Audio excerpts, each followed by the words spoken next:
Glory to thee, O God, glory to thee, O heavenly King, comforter, spirit of truth, who art everywhere present and fillest all things. Treasury of good things and giver of life, come and abide in us and cleanse us from every stain and save our souls, O good one. Holy God, holy mighty, holy immortal, have mercy on us. Holy God, holy mighty, holy immortal, have mercy on us. Holy God, holy mighty, holy immortal, have mercy on us. Glory to the Father, and to the Son, and to the Holy Spirit, both now and ever, and unto the ages of ages. Amen.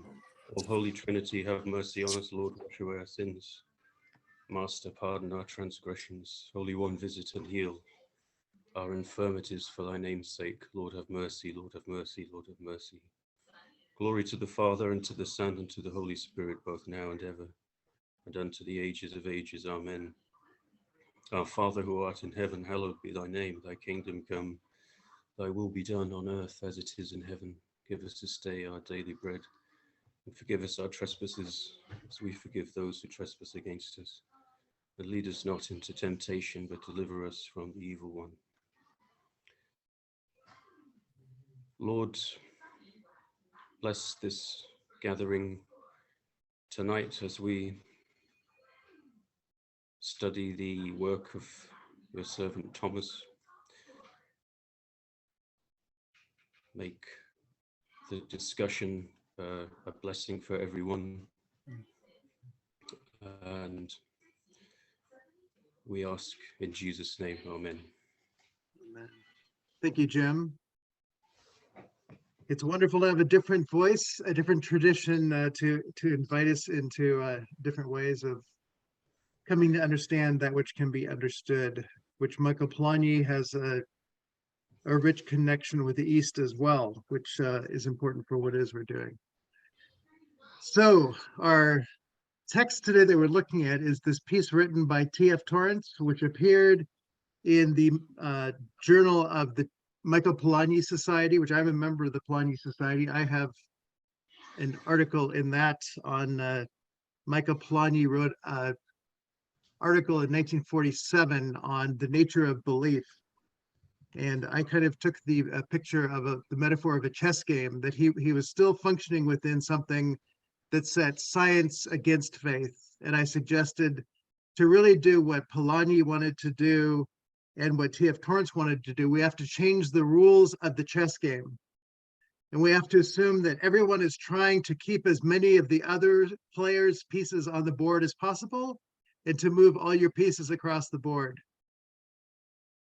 So it assumes not taking from the other, but that you are moving with reference to the other in such a way that everyone is together working to not eliminate the other, which science and faith tend to have that sense of eliminating.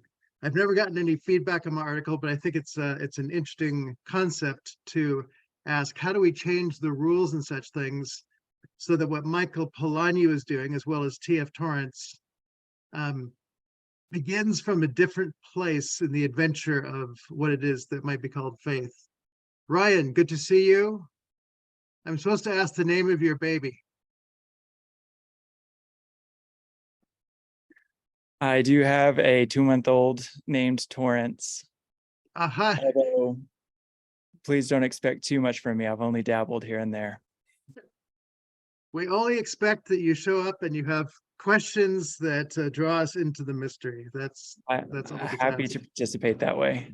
Very good. So just to note, a few things. We're looking at an article, but this is a book, Belief in Science and in Christian Life. And you can see that it is edited by T.F. Torrance. He has 2 articles, The Relevance of Michael Polanyi's Thought for Christian Faith and Life.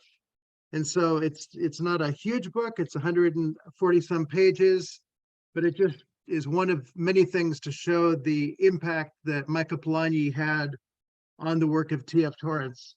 Another thing that I'd recommend, you can get it digitally now, but it's called Tacit Knowing, Truthful Knowing, The Life and Thought of Michael Polanyi. It's an audio journal that's done by Mars Hill Audio. And it has interviews on it by a number of people, including Thomas Torrance. So there's an interview, a vocal piece in there where T.F. Torrance is talking about his relationship to Michael Polanyi, as well as it walks you through the life of Michael Polanyi, which it's done quite well, and it allows for insight into what it is that Polanyi was doing. Now, I'm assuming everybody was able to get the piece that I had posted on the Facebook site. Good. Okay. So I'm going to be basically using that to walk through. I invite you to interrupt as much as you would like with questions or insights or anything. Feel free to put something into the chat or raise your hand, and I'll try and to get to you in either kind of way. So I guess just to begin with, was this a text that you found interesting? And if so, what was it that that opened up something for you? Does anyone have any thoughts on that?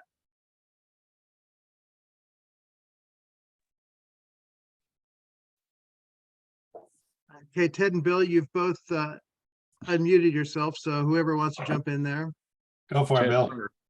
Go ahead, Ted. Oh, you Oh, I'm said, just going to say it's fascinating just to see the interaction of some of the principles. You don't often think of these guys rubbing shoulders with each other. I mean, I sort of knew that happened, but I appreciated the backstory, so to speak. I think it tells you a lot about the influence they had on each other, which is really neat. Yeah, good. And we will, we'll see these names, and we'll try and, where possible, to engage what those names imply and to just recognize this is a unified story.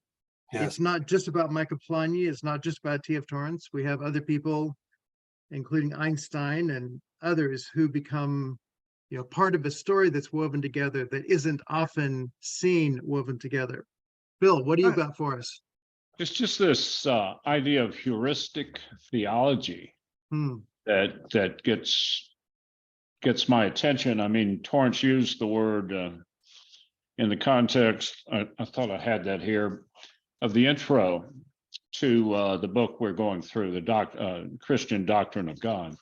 Right. So the more we hear about heuristic theology.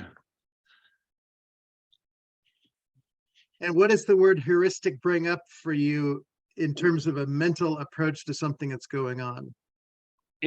For me, Yes. I'll tell you what it brings up for me from the dictionary of, well, you can't see it in this weird thing, but Westminster Dictionary of Theological Terms. How's that? Yes. That's where I had to start, since given my educational background or lack of it. HEU, right? Yeah. Should have had that marked. Sorry, Marty. Oh, here it is. That's I do have it marked. I do have it marked. From the Greek, to find out. A theological approach that opens, I think that's key, that opens an issue or argument for further questioning. Does that apply? Absolutely. Okay. So when, I mean, in this essay you've sent out from Torrance, that word's used 6 or 8 times. I lost track, but by Polanyi in those quotes. So I look forward to hearing about that. Yeah. That way. That's a way of, what would you call it? Well, it's a theology, but it's a way. It's a method. Is it a? It's a medium of inquiry. Yeah, it is what Polanyi brings in the language of science, in a sense, that is highly adaptable in Torrance's work to the science of theology. So his book, Theological Science, is a heuristic exploration. Michael Polanyi uses the phrase science as a society of explorers. And so the nature of what he wants to resist at some level there is what he sees in the Roman Catholic Church, where there's an authority, i.e. the Pope and the magisterium, who in a sense are not encouraging the nature of the whole of the church to be engaged in an exploratory process.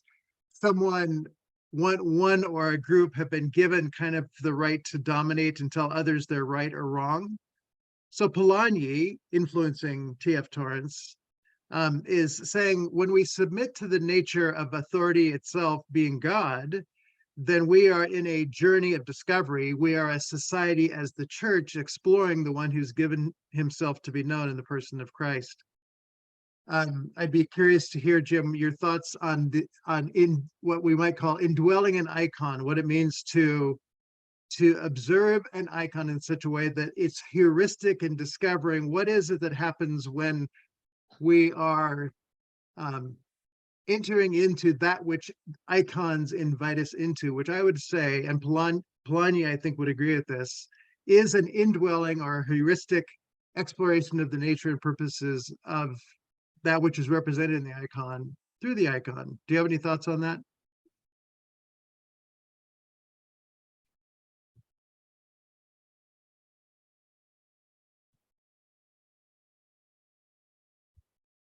Yeah, so an icon is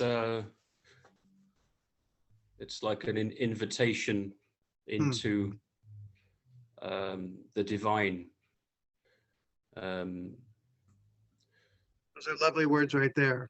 I mean, that is heuristic, is to be invited into the divine, into a knowing of the divine, into a communion with the divine. I mean, all those I think would be apropos, right?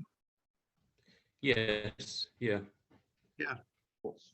Just one more question, follow up, if I may.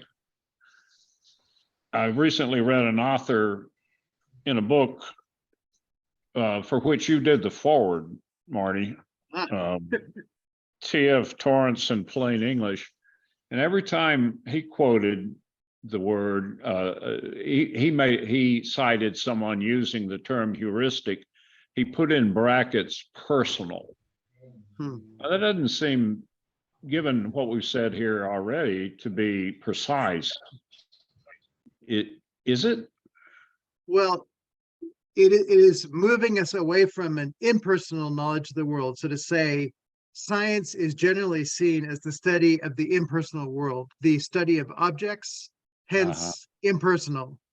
And so Michael Polanyi's book, Personal Knowledge, is to say that the nature of the discovery process is done by persons, and in the case of God, discovering a person. And so to ask, what is the appropriate method of exploring, discovering, coming to commune with, know a person? It requires this heuristic openness to the other, who is giving God's self, in this case, to be known.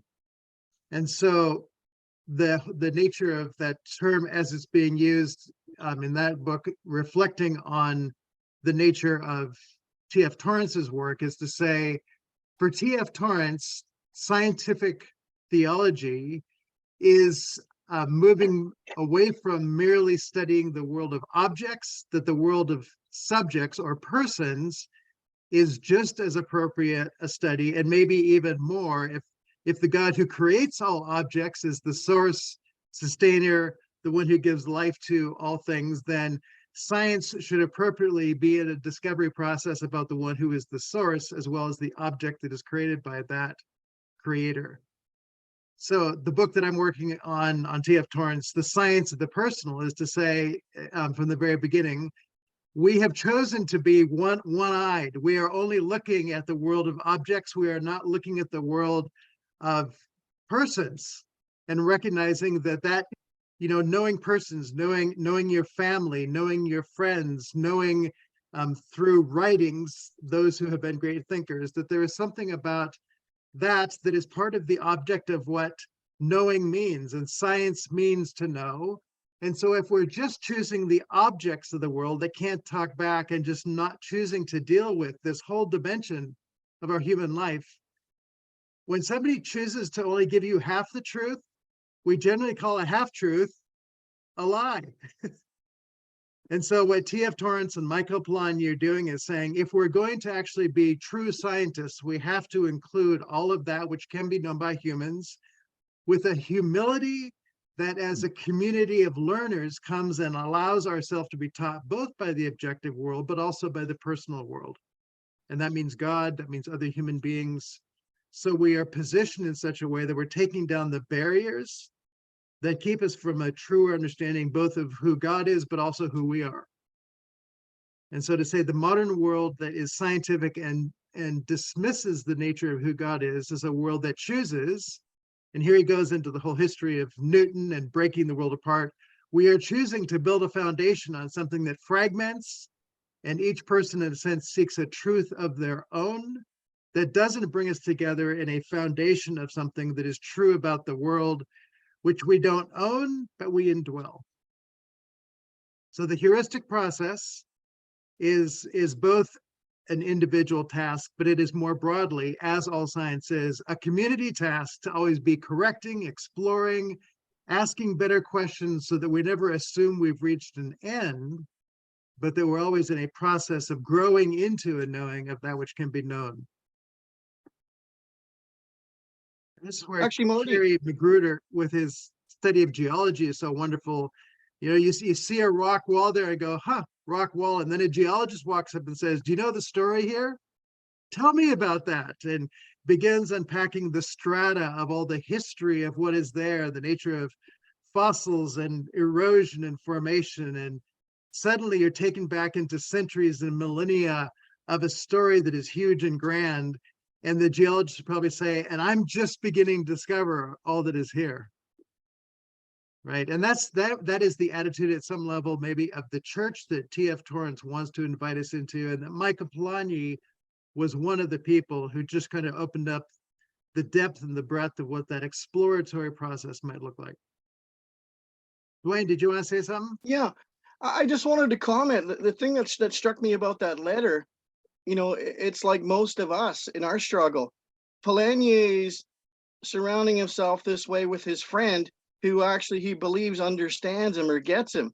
And even the dialogue with his wife must have been an incredible person, because when you look at the way he's stationed with those people and those relationships he doesn't trust anybody to work with his words except Tom. You know, and their dialogue between each other, it's assumed that they understand what they're talking about, and the high level language which referring to those things that they know from experience, and they share together and witness together that them being true in themselves from their correlation and their mutual agreement. That you know it's you know, because it's like when you hear these people have these private conversations behind their, you know, you're listening to a conversation behind their back with how they're talking about what the situation is and what they think is important, or what, you know, and even him looking forward, you know, after his death, because he knows his ideas won't die. And it's like you with the Polanyi Society, there's an idea there where, you know, you want to keep the man alive, he's dead, but yet his ideas live on, and how those ideas can affect history and reality. You know, there's a mutual concern there, just like we have a mutual concern for Tom's ideas and understanding of Christ. Good. And I might just put the word voice in there for ideas, in a Torrancean kind of way, the nature of the God who speaks. And again, here building on Karl Barth, ideas can easily take us to, it's a body of thoughts that are up there, which become abstract, but voice is dynamic, it's personal, it's present, it addresses. And so part of the nature of how we approach theology specifically is that we need to learn to hear the authenticity of the voice that we hear, and to be able to recognize those voices that are not authentic or are misrepresenting the nature of what it is that the one who is the speaker would be saying. In this case, the God revealed in the person of Jesus Christ. But thanks, Dwayne. Those are good thoughts. And they become pertinent even just to the opening editor's note. This article is taking place in the context of a broader dialogue, in a sense, that's been going on between Polanyi and Torrance, and particularly Harry Prosch. So the book that is referred to, Meaning, you can see it's Michael Polanyi and Harry Prosch. And TF took some exception to what was going on, as well as Michael Polanyi and what happened here. So at some level, Harry was trying to do a favor for Michael Polanyi as his health was failing, to bring together this book and to put it out there. But he introduced ideas that were not the voice of Michael Polanyi, just to pick up on what you were saying, and maybe to say he introduced ideas which T.F. Torrance is going to use this image of cobblestoned together. So if we distinguish between voice and putting together cobbled ideas to get to something, one we can see is an impersonal metaphor, and the other is a personal metaphor. Cobbled ideas versus voice. So part of what is going on in this is that T.F. Torrance is wanting to, articulate the value of Michael Polanyi, and also some correctives on the nature of what it is that Harry Prosh was doing. Which is, I mean, it's in a sense the methodological piece that Karl Barth, T.F. Torrance, we're always working with, and that is the degree to which we work out of human intuitions, human logic, in terms of trying to get to God, rather than a listening stance that, having listened and heard, we're able to further unpack what it is that is to be known in the one who wants to be known. Actually, Marty, who is Harry Prosh that he actually was alongside Polanyi to unpack that stuff and then make all those interpretive mistakes? Because that's a fundamental problem that everybody has. Your interpreters that you think are close friends, they didn't have a clue what you were saying. I think many people, if they were to recognize the people who wrote their biographies and all that, they're going to say, you got a lot of it right, but you also missed some important pieces. And so I have, I think, probably about 8 Michael Polanyi biographies on my shelf. Every one of them has to add something new, right? You can't just say the same thing. And so the question about, how much the uniqueness of the way we paint a picture of a person may give further insight or may miss the point. And so that is the question. Harry Prosh was professor of philosophy at Skidmore College and is the author of The Genius of 20th Century Philosophy. So he was a philosopher. He was somebody who Michael Polanyi knew and had a friendship with. Again, as Polanyi was failing, he was somebody who was close enough that Polanyi felt that he had the ability to do some of the work of taking what had been lectures particularly and bringing them together into this book. The other thing that I will highly recommend, again, of the 5 footnotes in this article, 4 of them come from Every Man Revisited by Drusilla Scott. So the very fact that it has the first word, every man revived, the common sense of Michael Polanyi is to say that she was really attempting to put into words that are more accessible to everyday people the nature of what it is that's going on in Polanyi's work. So it also has a foreword by Leslie Newbigin. So if you're aware of Leslie Newbigin's work, this is certainly something that he recommended. And Thomas Torrance says on the back cover, I've read this book with increasing delight. It is a very faithful, clear, and elegant discussion of Michael Polanyi's thought. It has been done in a way and in a style that makes for easy reading and understanding, even by those who have not been familiar with the deep changes going on in science. This is a fine piece of communication to the wider public and will be widely received.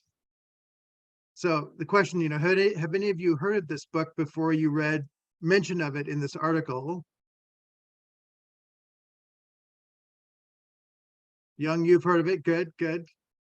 So you usually have to get into Polanyi studies to stumble across it, but it is the book. When people say, where should I begin with reading in Michael Polanyi, I always suggest if you want to read a book, I would start with The Tacit Dimension. It's short, it's relatively accessible, and it gives you a brief sense of the whole nature of what Polanyi understands as the tacit dimension, which, in short, it's around you, there is all kinds of things happening.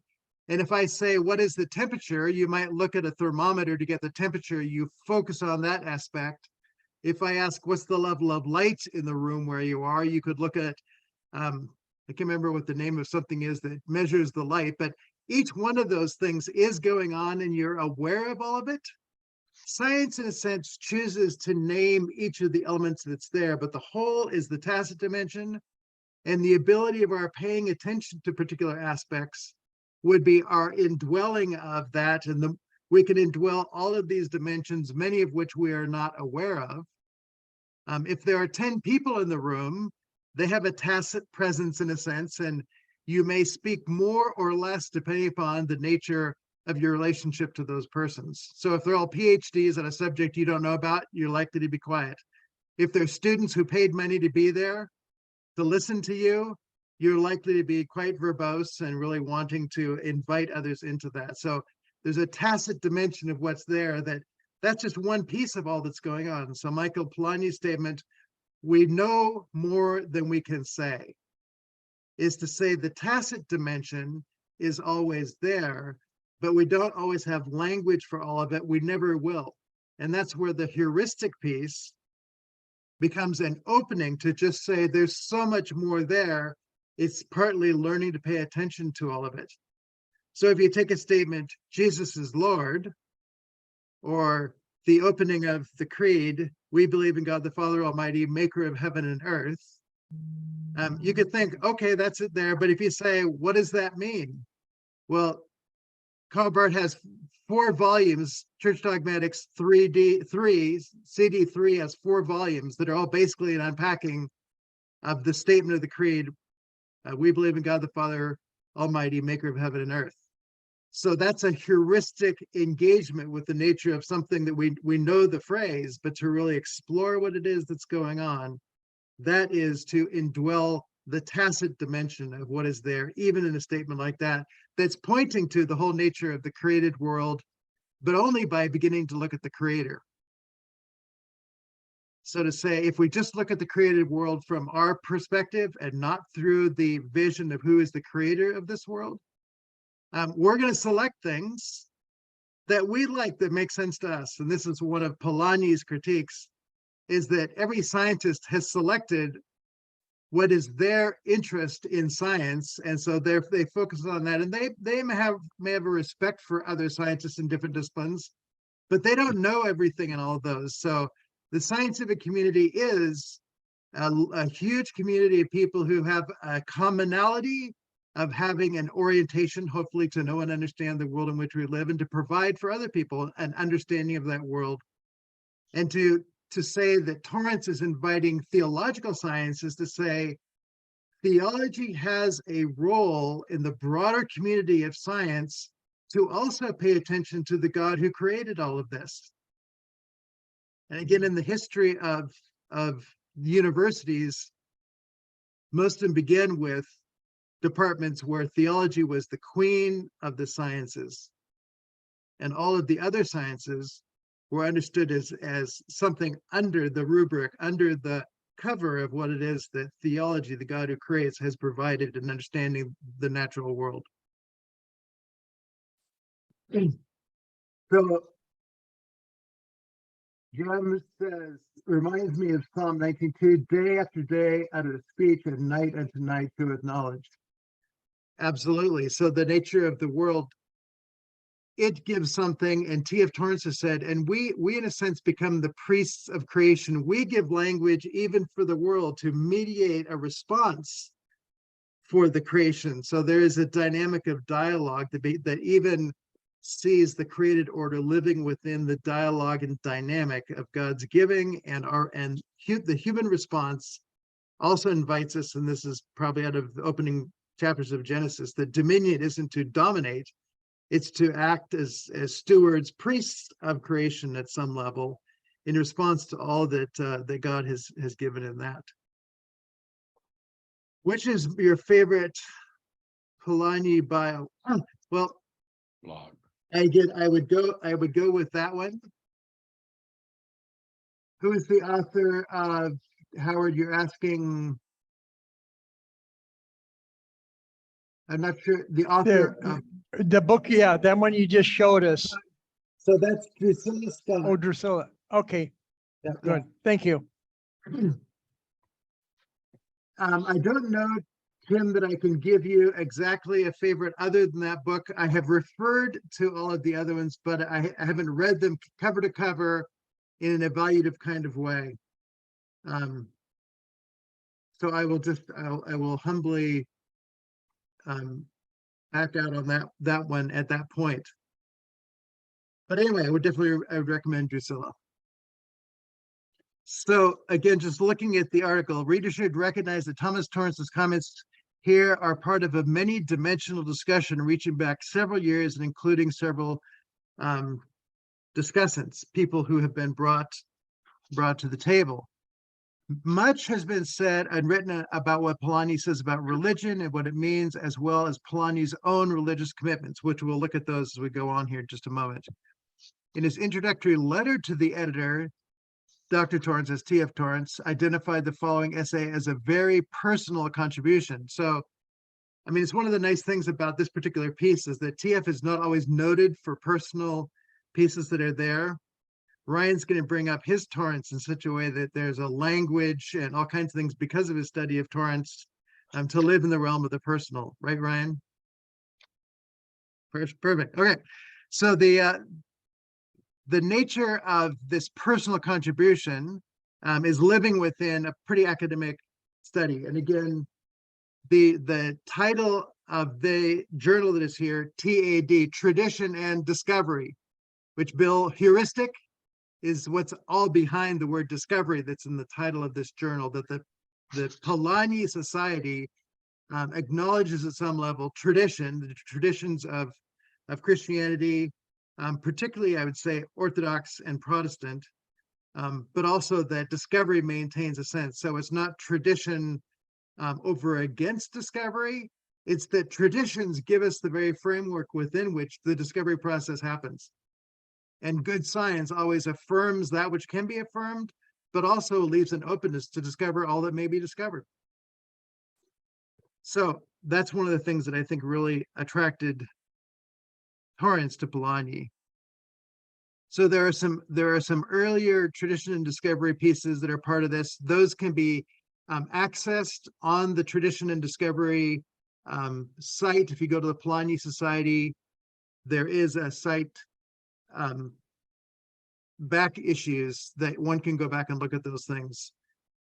There are two other journals that deal specifically with Polanyi, which we won't look at today or anything, but Appraisal is another one that is a study. It's a Polanyi studies journal. And I can't remember the third one right now. But anyway, there's a lot of work that is being done in kind of an academic journal kind of way on Polanyi. The Polanyi Society usually meets at the American Academy of Religion, and I attend their sessions. There were no sessions this year at the AAR, and I'm not sure why.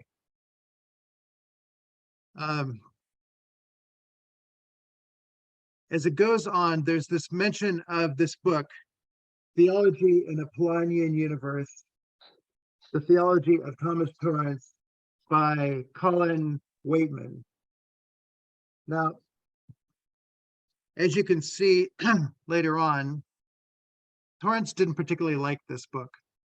And again, there was this sense that it was not being heuristic enough. It was not really letting Polanyi be a Polanyi or Polanyi's voice, in a sense, speak, and that hence it misrepresented Torrance's thinking as well.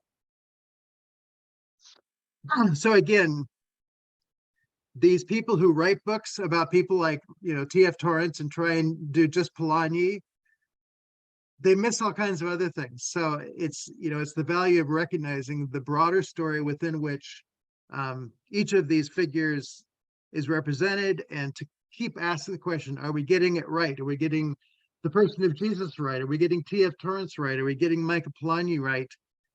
And it's not always easy.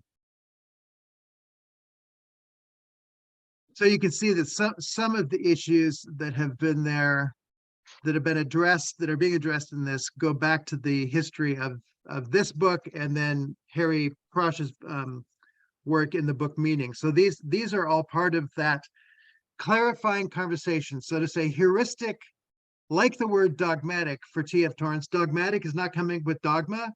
It's doing the heuristic work of critiquing and saying, is this really what it is that this person said? So Karl Barth's church dogmatic is not to be seen as a statement of doctrine as much as it is to say, Jesus Christ has spoken, the church has been given the task of listening to what has been spoken.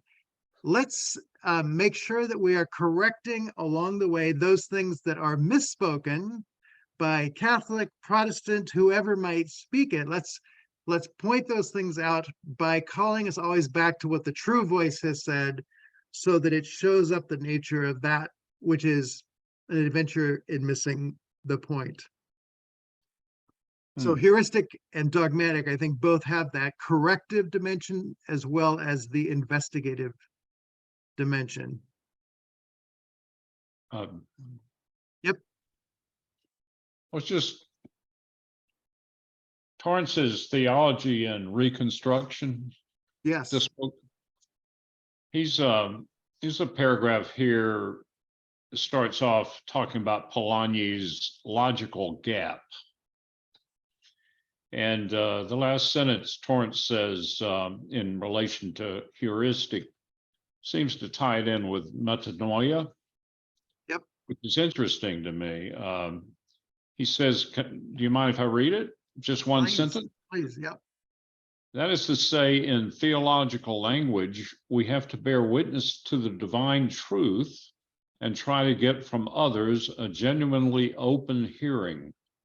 But if they take the heuristic step, which they must, if they are really to know, it will involve on their part a self-critical act in reconstruction of their prior understanding. That is what the New Testament calls metanoia, repentance.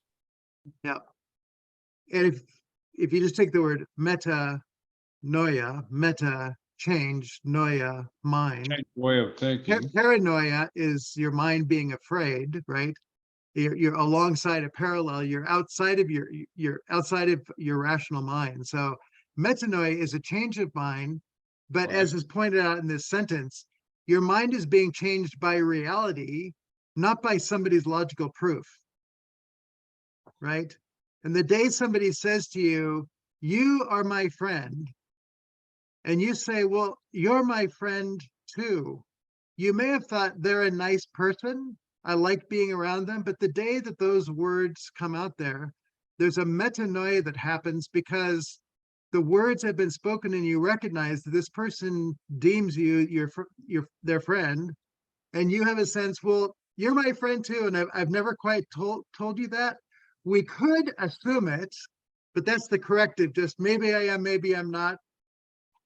Now it becomes something that is known, confirmed, metanoid.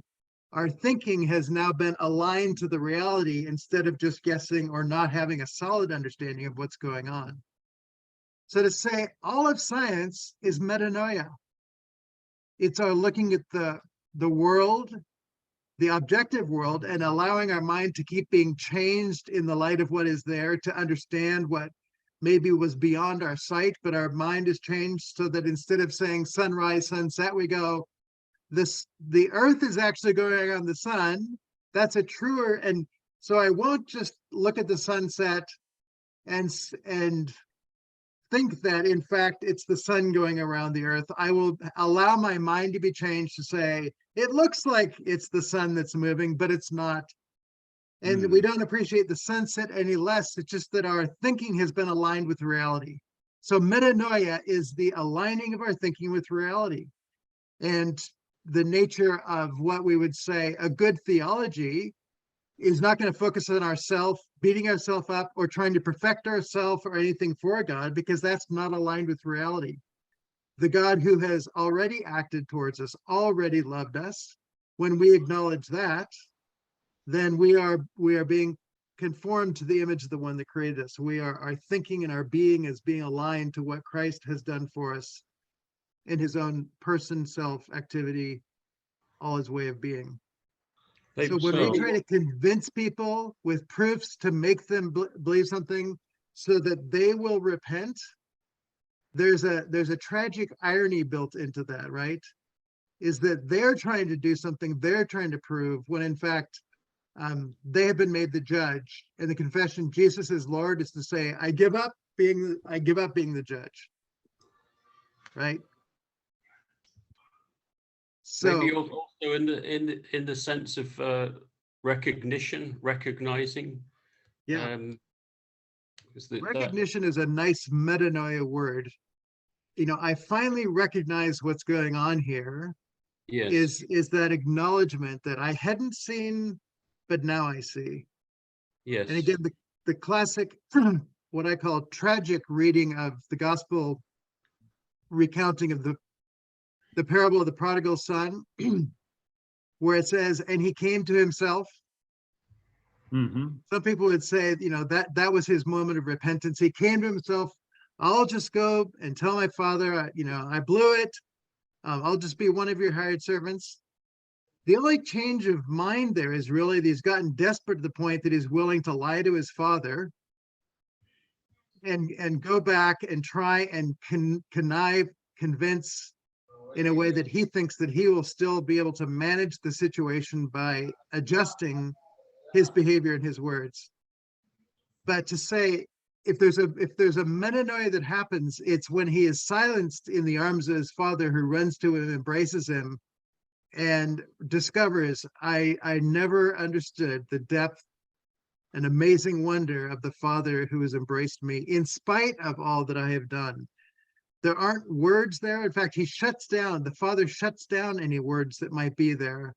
And so the metanoia, if it happens silently in the embrace of the one who changes his mind, because he recognizes the reality of his Father, instead of thinking, I can change my father or condition my father into accepting me back.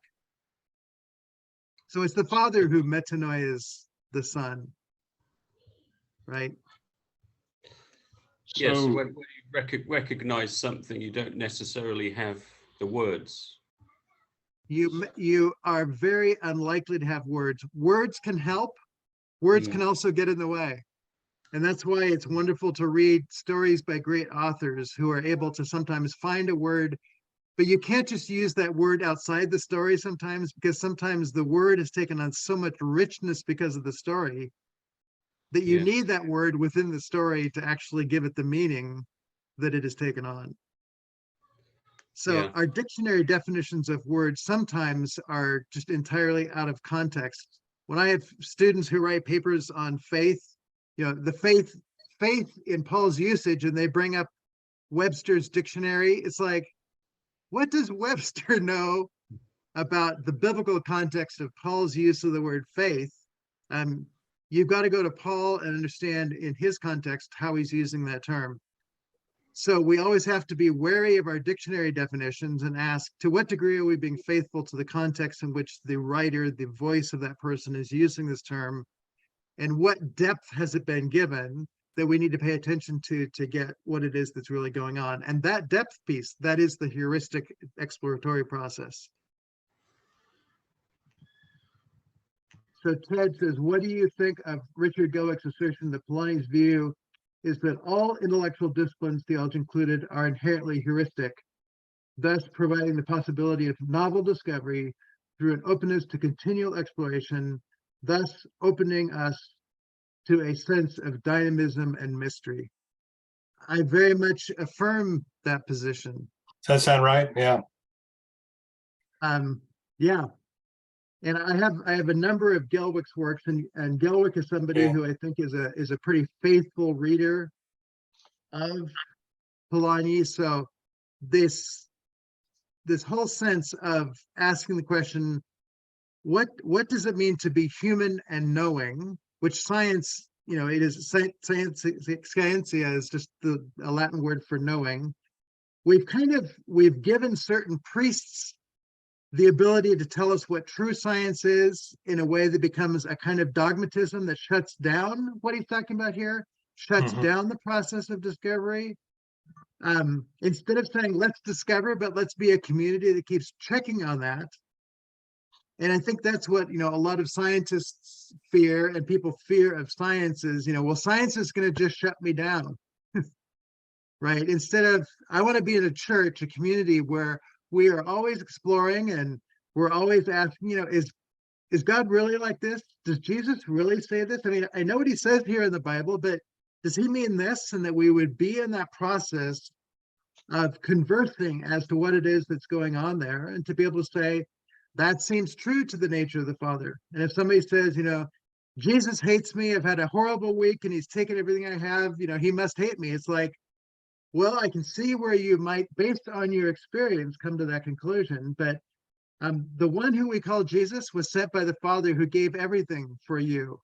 And Jesus himself chose to be that one who on your behalf would overcome all that stands against you and be entirely for you. So your interpretation seems to be amiss. And so, I mean, that's just a slight restating of the statement here, an openness to continual exploration. Sure, I can throw out my thoughts of what I think Jesus might be saying or the Spirit might be doing, but we're open to the dynamic of a living God.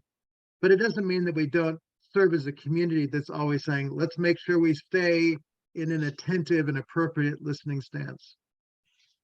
Yeah, thinking with Jesus. Yeah. In accordance with the nature of the object. Yeah. Yeah. Yeah. Ah, So yes. I'm saying we need to know the creed, and we need to be able to think of the dynamic of the Spirit who shows us what it means to live in the light of that creed every day. yeah. Right. And that's where that dynamism and mystery, the mystery is still there. And just to say, for married couples, I say the day you think you've got your spouse figured out is probably the day that your marriage begins to decline. If every day you say, dear, I know who you were yesterday, but I want to live in the mystery of who you are today. What are you thinking about today? What are you loving today? What are you afraid of today? Help me to know you today. That's probably a marriage that's going to be alive and vibrant till the day that both of them are laid to rest. Yeah, well said. So there are going to be problems with Polanyi that I will point out as we go along. And I mean, just to kind of point the way, Michael Polanyi never really came up with an ontology of what it means to be persons. But he was brilliant on the epistemology of personhood. So his book, Personal Knowledge, to say all knowledge is personal knowledge. Every scientist who does scientific work does it as a person. They write things down using terms that are part of the dimension of the personal language. They are observing in the whole process of that which they would call their laboratory work or their investigative process. So they have a format that is personal that brings them to the investigative study. What they leave for others to read is going to be read as persons who bring their personal frameworks to do it. So Polanyi is just arguing at every step of the scientific process, it is a personal exercise. And so what we call the fear of subjectivity is just somebody who has their own opinion, who won't listen to anyone else. Their opinion is not being submitted to the community. But he's going to say, well, at that point, it's the loss of community that's the problem. It's always going to be a person as a subject doing the investigation, but we need the whole community, and where there is the voice of the other, i.e. the voice of God or the voice of another human being, we always need to be attentive. Are we really being true to the nature of that which we study? Which is, again, that's the phrase really that Torrance got from Michael Polanyi. The nature of reason is our attentiveness to the nature of that which we study, which the Greek phrase kataphusin, according to the nature of what is studied, is another form of that. But in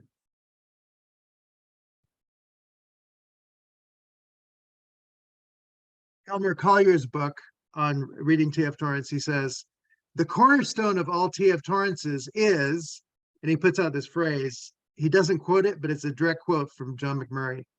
So McMurray and Polanyi are quite similar in a way, except that I say Polanyi is the philosopher of the epistemology of the personal. John McMurray is the philosopher of the ontology of the personal, the nature of personal being. And so each of them makes a contribution. I have still yet to write. I'm in somewhat of a battle with both the McMurray scholars and the Polanyi scholars who say McMurray and Polanyi had nothing to do with one another. I think that John McMurray influenced Michael Polanyi in his beginning ideas of what it meant to do the investigative work. McMurray's book, Interpreting the Universe, is a simple seminal form of what I think it's developed in Michael Polanyi's personal knowledge. And T.F. Torrance particularly loved, well, both of them gave a Gifford lecture. For Michael Polanyi, was personal knowledge was his Gifford lecture. The 2 years prior to that, John McMurray gave The Form of the Personal, 2 books, The Self's Agent and Persons in Relation. Persons in Relation, onto relation. Does that sound familiar? Onto relation. I think, and I mean, it's not hidden in Torrance's work. Torrance refers to John McMurray as one who gave him many of these seminal ideas. So Ryan's second child has to either be named Polanyi or McMurray to keep the personal going. So just looking again at the nature of this article here, he mentions here the review of Drusilla Scott within the book, and that there is this engaging, and that Torrance charged that Prosh had Bollardized Polanyi's work. I need to look up Bollardized. Is that a British term? You who live in the UK, Sounds like it. is it like bowling and maybe to bowl over or something? Which would mean it didn't pay attention to, was not gentle and kind and sensitive to, but in a sense missed the point of this. So due to the incapacities of a stroke, Dr. Prosh cannot directly respond to the essay. There are, of course, discussions about meaning in Zygon 1982. So Zygon in 1982 came out with the whole journal, and this was dealing with issues of this between T.F. Torrance and the book Meaning, and Harry Prosh has responses in this as well, with some of the big Michael Polanyi scholars as well there. So I have not read all of those, so I can't tell you the conclusion of what they all say, but if anyone's particularly interested in those, I can direct you to, or possibly scan some of those if you want to further follow on that. So more recently, the TAD, that's Tradition and Discovery, so that's the Polanyi Journal, the Polanyi Society, a special issue on Polanyi's realism, again, touches on similar issues. So again, it's important just to note, when we talk about critical realism, which Torrance largely draws from the nature of Polanyi's, the one he uses it mostly, critical realism is to say what heuristic says. We're always looking at what we see to be real. We're critical not of the real, we're critical of our thoughts about the real. So we're always asking, are we getting it right? So critical realism says there's a reality there. Here's what I've said about it, or what somebody else has said about it. Let's look at it, make sure that it really matches as far as we can tell, and leave it open for a further conversation. So Polanyi's realism has that dynamic of, there are things we can say, but we also have to stay open to what might still need to be said in the future about these things. So that's good. We've made it all the way through the editor's note. So again, Michael Polanyi, born of Jewish parents, so he's got, a background. I can't tell you the level of his Jewishness, but Magda was a Christian, and so I think it quite clearly influenced him. He was, one of the ones who really influenced him. Interestingly, John McMurray and Michael Polanyi were born the same year, 1889, and both died the same year, 1976. I have a copy of a letter that Magda wrote to Michael Polanyi, asking if Michael Polanyi, actually it was, there was the person who asked T.F. Torrance to write a commendation for McMurray being knighted, wrote one also to Michael Polanyi. Polanyi was not sufficiently in health to answer it, so Magda writes it and says, he would like to write this in commendation of Michael Polanyi, but his health is not good. This was written in 1975, and both of them died within a few months of that letter being written. So when people say that Michael Polanyi didn't really know or have any, I mean, dependence is always a heavy word, but of John McMurray's work, I say, well, he was aware enough of Michael Polanyi's work that he could have written a commendation for his being knighted in the British Empire. And somebody has to know somebody, I think, fairly well to be able to do that. And again, the other thing I point out that in T.F. Torrance's commendation that he did write, which is at the end of the biography of John McMurray by Costello, he has that letter included in there. And the last line of it is, no one has come close to the contribution in the social sciences to John McMurray except maybe Michael Polanyi. So that's T.F. Torrance's sense that when we talk about the social sciences, and not specifically talking about theological sciences here, that the two that come to mind who've really made a contribution to John McMurray and Michael Polanyi. So again, what Todd says, oh, you've looked it up. Common literary term related to sanitizing, actually altering the text to point of changing the meaning of the original author. Thomas Boulder rewrote Shakespeare to subtract anything which might be thought politically sensitive or sexually suggestive. Okay, well, that is a very helpful comment. Tim asks, who carried on or furthered the work of the form of the personal by McMurray? People who use McMurray, I mean, Ray Anderson is one obvious person that did. There are two collections of essays that Todd Spidell gathered and wrote, and those both have mentions of John McMurray's work. To say that his book, Anderson's work on being family and on being human, both of them build on McMurray as a reflection of Torrance. So John McMurray Ray Anderson would be one overt person. And I'd say even people like Todd Spidell is another person who, he's the editor of the T.F. Torrance Fellowship Journal Participatio. So, I mean, pretty significant people are very, very aware of John McMurray and the contribution that he makes. I can give you further things on that. There is a John McMurray Society also in the UK. They have an annual video conference at this point that I sit on there.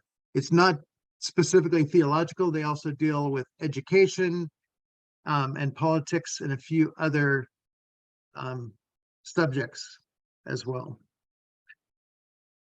So he was Michael Polanyi was baptized in the Roman Catholic Church.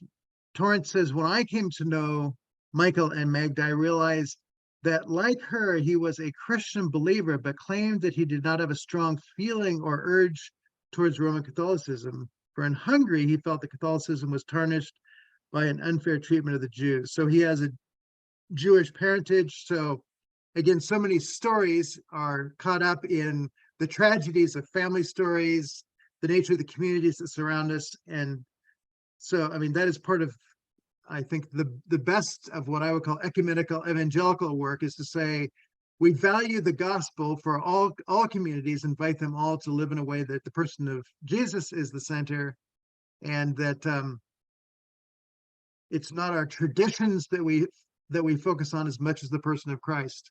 And George Dragas, who's an Orthodox person, spoke at one of the T.F. Torrance annual lectures, and his last statement was, the only way forward for the church generally in the world, meaning all of the Orthodox Roman Catholic Protestant traditions, is to refocus on the person of Jesus as that which brings the church back together. Anything outside of that is going to just continue with further division in the church.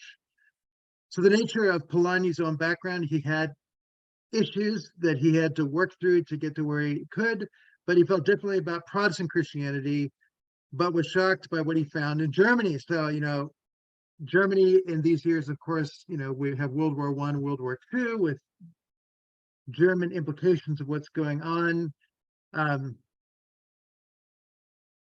Polanyi himself came to distrust particularly Soviet forms of what they were trying to do with science, that science became merely a tool of the state, and the scientist was not expected to do investigative work. It was to take up the issues of militarization and political formats that would serve the nature of the communist state. And so that, one could say, is a false religion that Polanyi also had as something that moved him towards, I don't want to be part of institutions that dominate the people for their own ends and deny the humanity and validity of these people as a people. And so that's part of the psyche of Michael Polanyi that also inclined him towards the kind of theology that T.F. Torrance invited him into. When he gets in the bottom of the page there in 26, in his first academic appointment to the chair of Berlin, he lived near Albert Einstein, who at that time was married to a Siberian Orthodox. Now, Jim, I don't know if you know, I don't know really much about the distinctives of Siberian Orthodox, if there's something to be noted there, or if they would broadly follow within Orthodox tradition. Do you have a sense of that?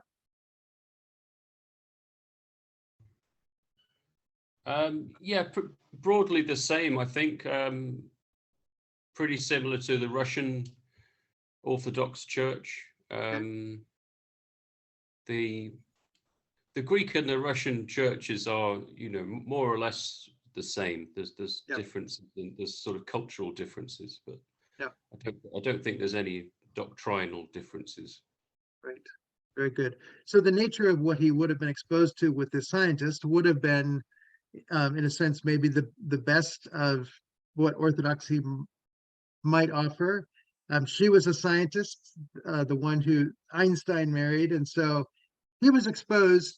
Einstein was exposed to a Christian who sounds like she didn't want to go where he wanted to go, and so the divorce that came out of that was not because of a difference of belief systems, but a difference really of where, particularly, she didn't want to live. Torrance says, I know nothing bearing directly on Christian belief in her relation with Einstein. So we don't know if there was any influence there or not. And I do have some Einstein books, but I haven't read them enough to get that part of the story. But Einstein became under severe attacks from militant Nazis. Again, he was Jewish. Again and again, they prevented Einstein from getting the Nobel Prize when he was in Berlin, finally obstructing the awarding of the Nobel Prize to him for his work on relativity theory. So again, these are great minds that are operating at this time. He goes on to say, the situation became so hostile in Germany that Einstein wisely left Berlin for Princeton. Now, I've been to Princeton. I've seen Einstein's house. He's not there anymore. Oh, well. To join the newly established Institute for Advanced Studies and Research. Princeton does have a very strong Christian presence. It's a great center in the world for Barth studies as well as Torrance studies. The Torrance collection resides at Princeton now. It wasn't there then. Again, Einstein had a sympathy for Protestant Christian thought. He hung on the wall of his study a portrait of James Clerk Maxwell. I wish that Bruce Ritchie were here today, because Bruce Ritchie is a Maxwell specialist, is actually writing a book on Maxwell. But again, T.F. Torrance sees in Maxwell the one who, in introducing field theory, really led the way for Einstein and ultimately, in a sense, all that Torrance develops in field theory, one could say is going to stem from Maxwell, who he says here, a most devout and evangelical committed Christian scientist, who he claimed had fundamentally altered the rational structure of science. So this is Einstein acknowledging a Christian. And again, this is part of Torrance's whole study, as well as it will become the context of Polanyi's study as well, because these figures, Maxwell and Einstein, in their work in field theory and not going with traditional ways that science is done, that wants to break things apart, but rather views things holistically, which is one of the 3 points that Torrance made of John McMurray, is that he sees the world holistically. So Maxwell, Einstein, McMurray, they were looking at the world with scientific eyes, seeing the whole, parts within it, but always in the context of the whole. And so that, I would say, is also part of the heuristic inclination, is to not just pick things out, but to say, we need to see this in light of the big picture as well, which is why I love surveys as much. Before I get into the deep work, I want to see the big picture before I look at the small individual picture, whether it's within scripture, understanding the person of Jesus, or anything. The whole always matters for seeing the parts. So in Princeton, Einstein was also befriended by Christian clergy theologians in Princeton Theological Seminary, lived on its campus with theologians on both sides of his house. I have not seen a lot on that dimension. I've not heard the story of Einstein at Princeton and all these people. Did they write anything about their interactions with Einstein, these Christian theologians? I do not know, but I'd love to know who they were and what it was that was going on for them. So, all of that to say, within this very personal reflection by Torrance, he's saying there have been some great scientists in recent history who've been changing the shape of science by being more true to theological understandings. And that for Maxwell, it was really his understanding of the nature of the God who creates the universe and the earth and all that led him ultimately to develop his field theory, electromagnetism. So theology informs science. So along comes Michael Polanyi, committed as he once wrote to the transcendent origin of his beliefs. Unless you believe, you'll not understand, which again, there are several formulations that Augustine's, I believe, in order to understand. Karl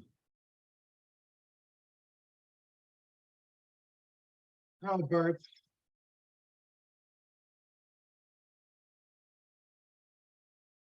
Fides Quantus Intellectum. That's the faith seeking understanding. So for Karl Barth, that book is seen as a breakthrough period in Karl Barth's thinking as well. And so to say that the nature of what is going on with that is to say, for Polanyi and Torrance, at least here, the word faith is no longer merely what classically we kind of speak of as faith, something without evidence, but that faith is literally science.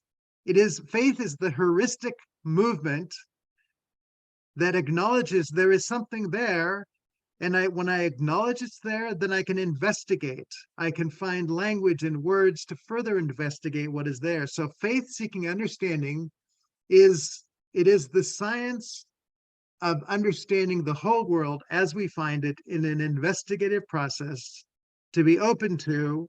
And again, the wonderful kind of quote that was there earlier, I think that was you, Ted, that had that up. Faith, we could say, is providing the possibility of novel discovery through an openness to continual exploration. And it's not exploration of what's not there, it's exploration of what is there, thus opening us to a sense of dynamism and mystery. And so to say science at some level does not have walls that are put up for fear of what we might have to engage that's beyond our control. A good science says we will recognize that sometimes mystery needs to be part of our conclusion. At this point, I have a mystery about this, but it doesn't mean it can't be known. And so when people say women are a mystery to me, I say, good, they should be, but let each woman be their own unique mystery instead of thinking there's one mystery of women. Each one has their own mystery. And every child, if you have 3 children, you better learn the mystery of each one of them. If you try and lump them into one mystery, you'll probably miss two of the children for what mystery might mean. And this is part of the particularizing that both Polanyi and T.F. Torrance are always emphasizing. The specificity, the particularity of Jesus also means we need the particularity of acknowledging each person. And we can have some sense of a kind of generality to get oriented, but we need to submit to the particularity of what it is that is there to really do good scientific work.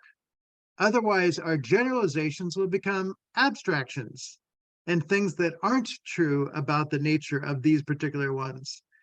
And that becomes profoundly problematic. And to say this is a big problem in the church today is probably true. And I mean, pretty much all churches have the inability to value the particularity. Oh, anyway, that's too big of a sermon. So just continuing on. Ryan is leaving. Great journey, he says. Okay, good. It was great to have you with us, Ryan, except he's gone. So there is no evidence of any discussion between Polanyi and Einstein about Christian belief. It doesn't say there was no discussion between them, just about Christian belief. So to say Einstein and Polanyi did know each other, they were conversant around topics of science. And so the nature of what it means to be heuristically involved as a community, these two great figures who most people know Einstein and most people don't know Polanyi, were contemporary. They were working out of similar modes of functioning and thinking. And T.F. Torrance brings their conversation through the help of Polanyi into the theological sciences. There is discussion of a number of people here who he met along the way. It was particularly of interest to me were the 1, 2, 3, 4, 5, 6, 7, 8th line down in Manchester, that's in England, where he ultimately took up a chair, where Polanyi took up a chair. It was Professor T.W. Manson, the vice principal and vice chancellor of the university, a noted New Testament scholar and a Scots Presbyterian who befriended Mike Polanyi and used to take him to worship in the Presbyterian church which Manson attended. So does that name stand out to you? Do you remember Manson?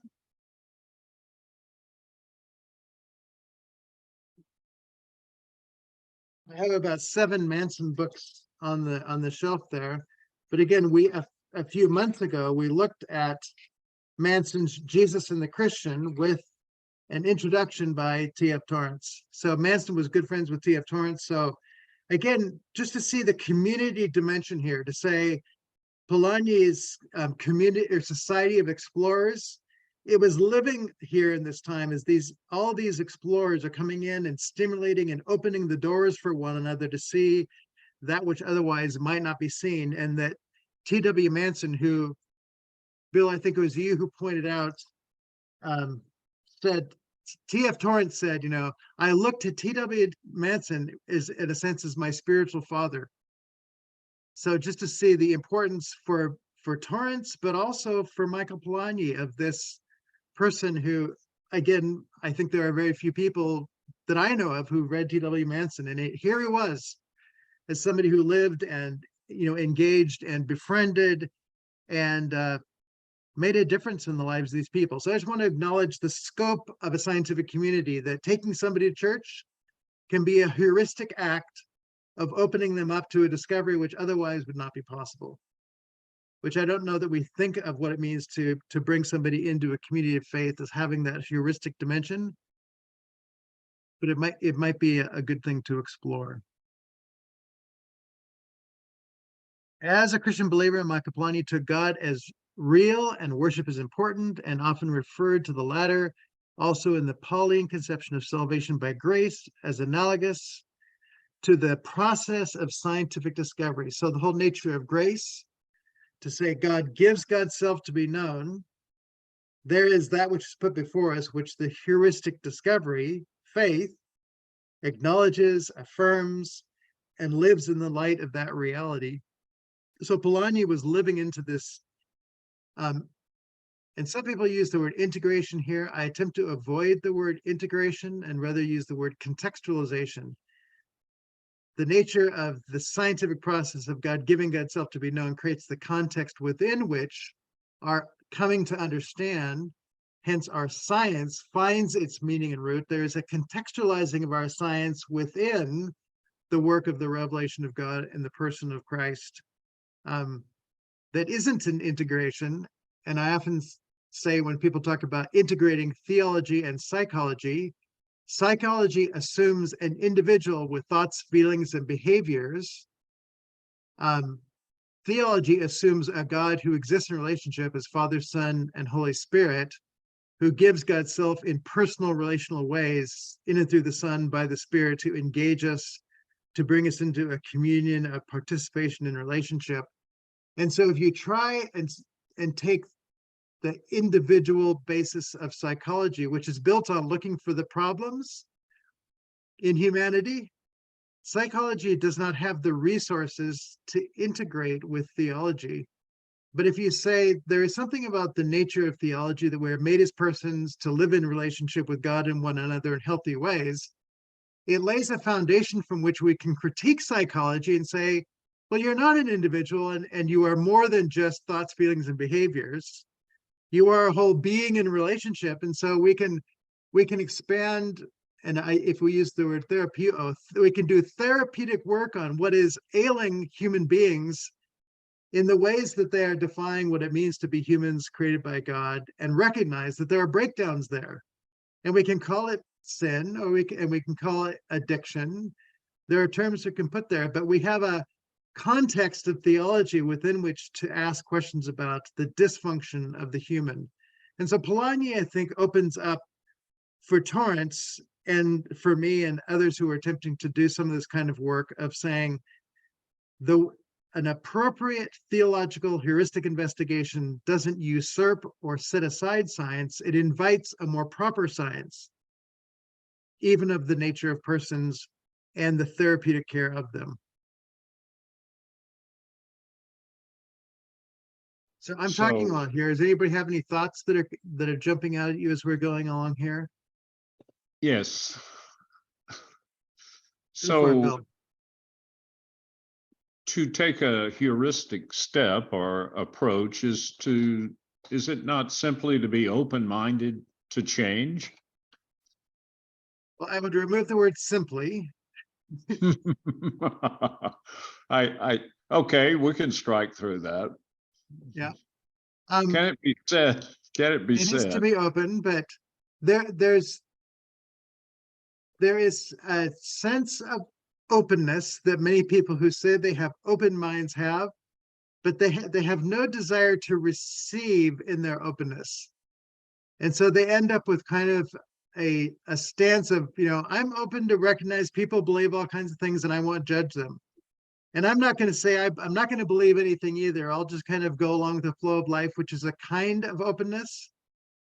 But it's not the richness of what a heuristic openness, I think, has to it. Okay, so it's a quest for reality, Yes, that's much better.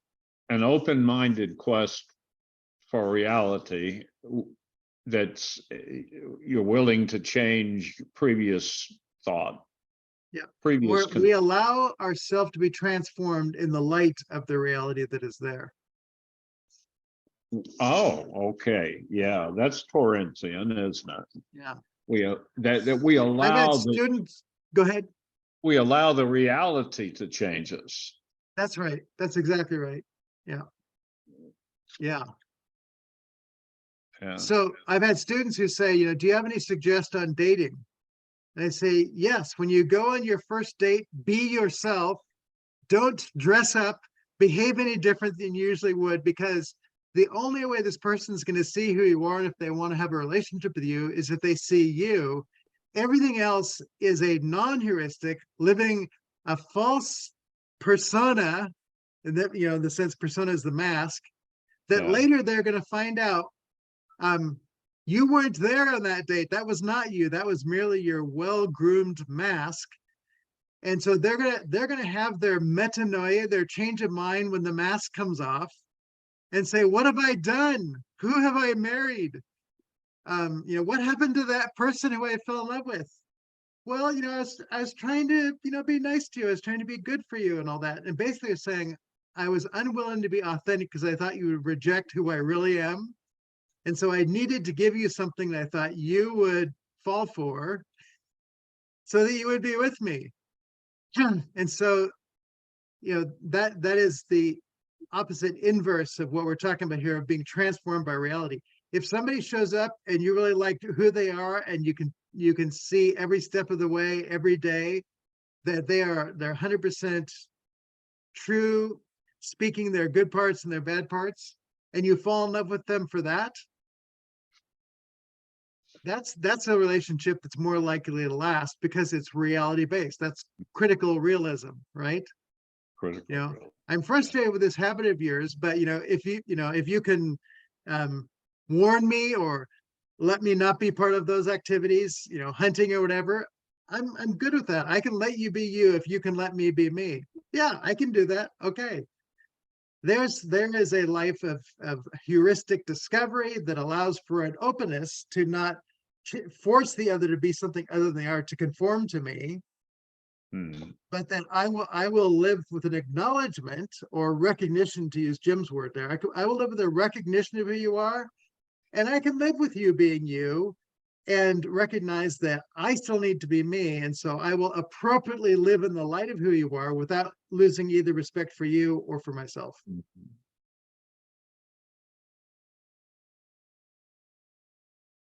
Is that working? Yeah. I mean, I have some more questions as you get into it, if we have time. Well, you can ask. Well, I'll just put it up.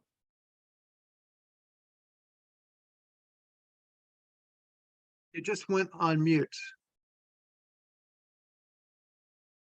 You have become mute, which means that we aren't open to hear what you have to say. Look, I didn't know you can go on and off of mute using the enter key, the enter key instead of It's down a by heuristic discovery for you. That's good. Yeah. Well, I was trying to enter a comment. There it is. I have a question. When Polanyi uses that phrase in the quote, Right. is that a perversity?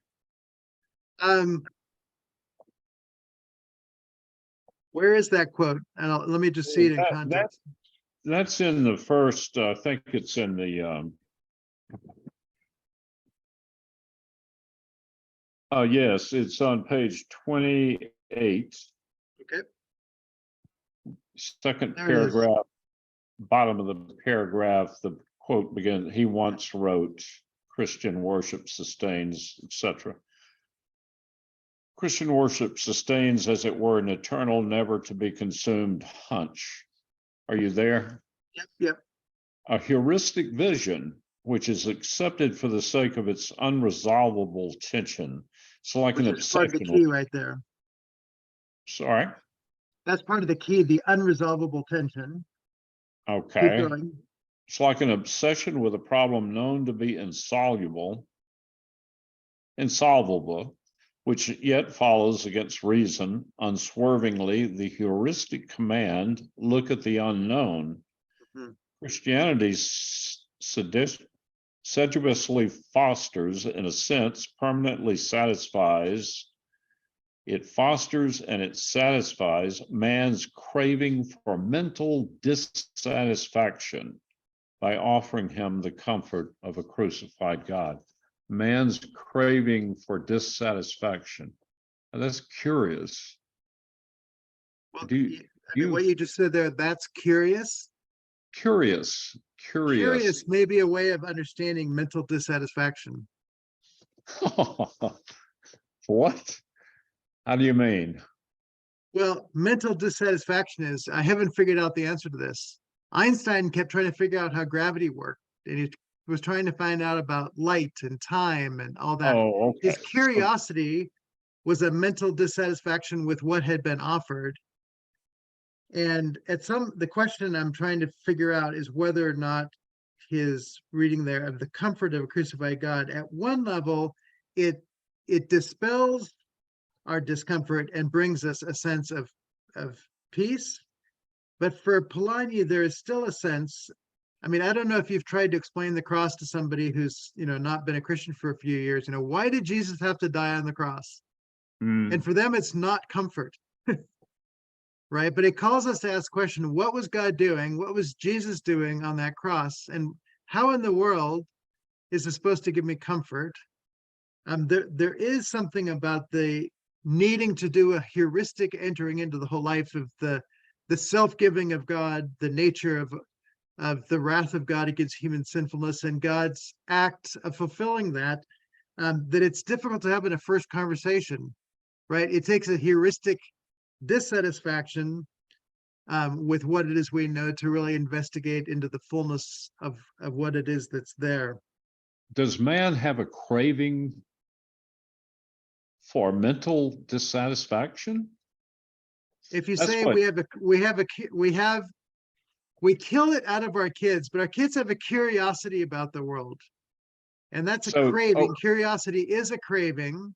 So, okay, That is a dissatisfaction that wants to know why this, why that. If you've ever had a Okay. 5-year-old, that is a craving to know and to understand, a dissatisfaction with not knowing that leads them to understand more. And so the Well- nature, again, to use the language of Tacit, is Torrance says, you know, a 5-year-old knows more about physics than any physicist in a sense knows, but they know it in a practical sense because they have learned by acting in the world. So it's a tacit knowledge, not a formal knowledge as a physicist would be able to articulate. But they have come to know the physical world because they're curious and they're feeling and they're touching and they're tasting, and that is a craving to know. And there's a well, dissatisfaction until they figure it out. They'll ask the why question 1,000 times. See it, Ted? I think that's a reading. I could be wrong on that. Your heuristic discovery on this may lead Also, you to perhaps find that there are more things that are there. also perhaps a sense that we don't want to get to the point where we know everything, as it were, we've finished and that's it. We've done it. We don't want to get to that point. We always want to have mystery before us. We don't want to feel like I'm bored. There's nothing more to discover. Yeah, I think that is a good possibility of what that could be. but it's in the context of how Christianity fosters and satisfies, in a sense, permanently satisfies that issue by offering him comfort from a unsettled mind, comfort from never really knowing, or some sort of. He's quoting from Drusilla Scott's book on page 185. So I'm just going to start a little bit on 184 just to lead in the context.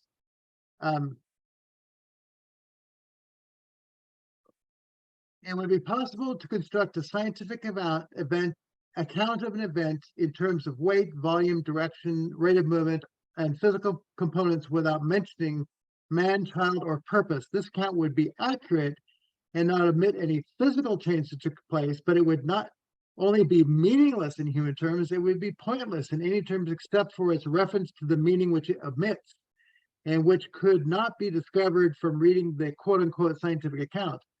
The Christian inquiry is worship, Polanyi wrote.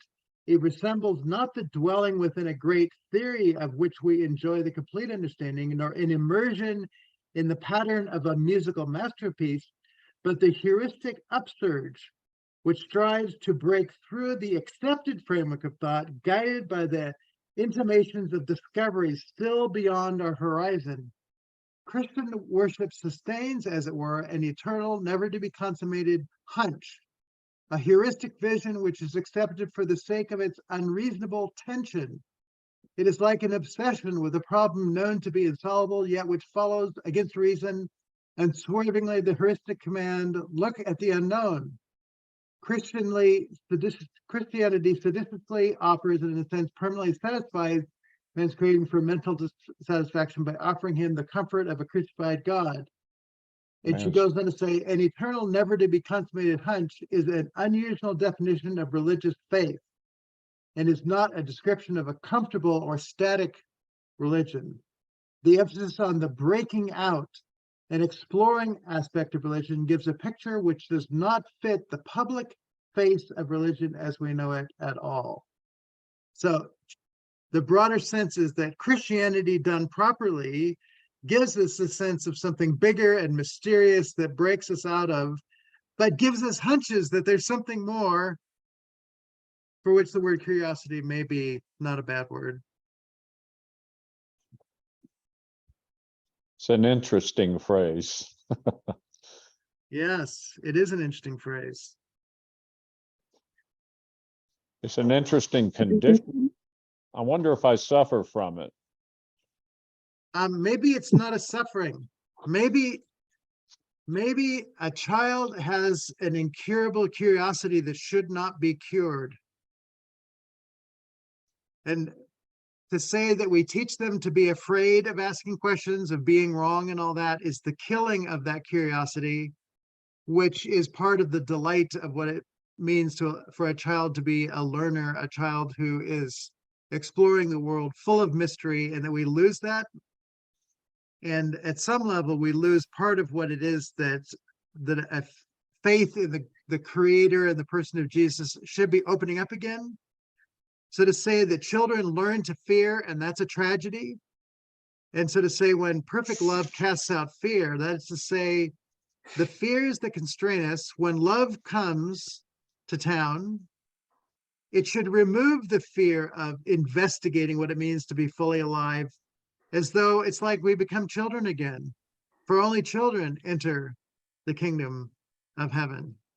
And part of it's the mystery and wonder with which we see the God who creates and the world that we are gifted with in that world.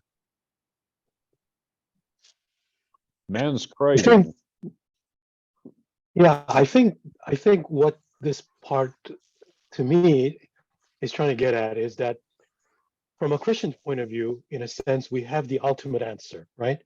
Jesus Christ. Yep. But then the question is, what is the question, right? And formulating the correct question so that we can understand the answer, to me, is a never-ending process, right? Yeah. And that is the kind of the hope, in the sense that science, for example, at the end of the 19th century, when the mechanistic universe was thought to be that's it was kind of disappointing. It was like, oh, the end of science is near. We understand everything. And then all of a sudden, quantum mechanics and relativity and all this opens up. And then we realize scientists are like, wow, now there's more to be explored. And there is that, desire to understand, but Yep. then we're also disappointed when we do understand, because then we say, what's next? What more, Yep. right? And so that process of discovery in itself is a very valuable or precious kind of a thing. And Yep. it would be really too bad if 20th century and 21st century was the end of science, that there wasn't anything more to discover. I mean, what will human beings do in the next 1,000 years, right? So, Yeah.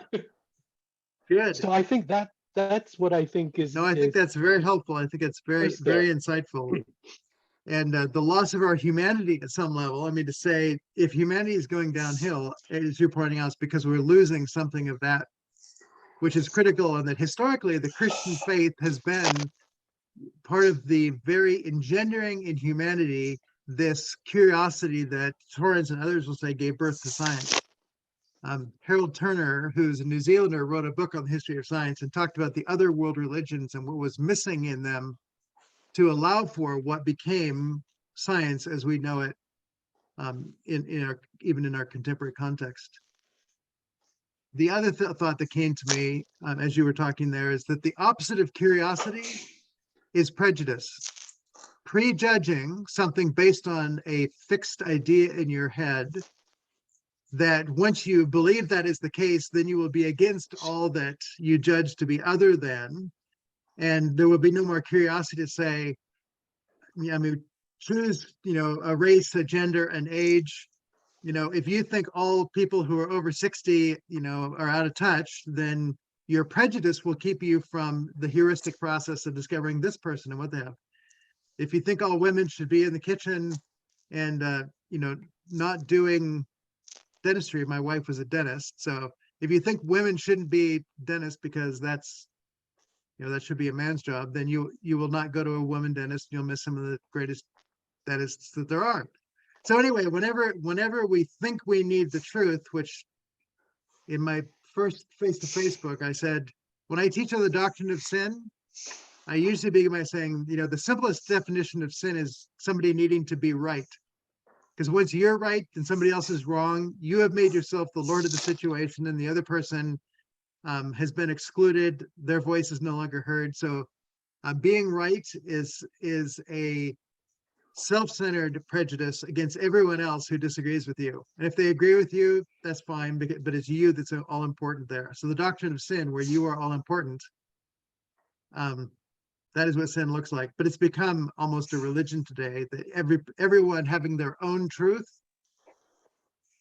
When they become dogmatic in that stance, it becomes problematic. And everything you just pointed out, Young, is a loss of that, the humility and valuing of communities, so that we all acknowledge and value our differences. Something about the Holy Spirit and the whole body with many parts there. If everybody has to conform to a standard or something like that, we are lost as persons.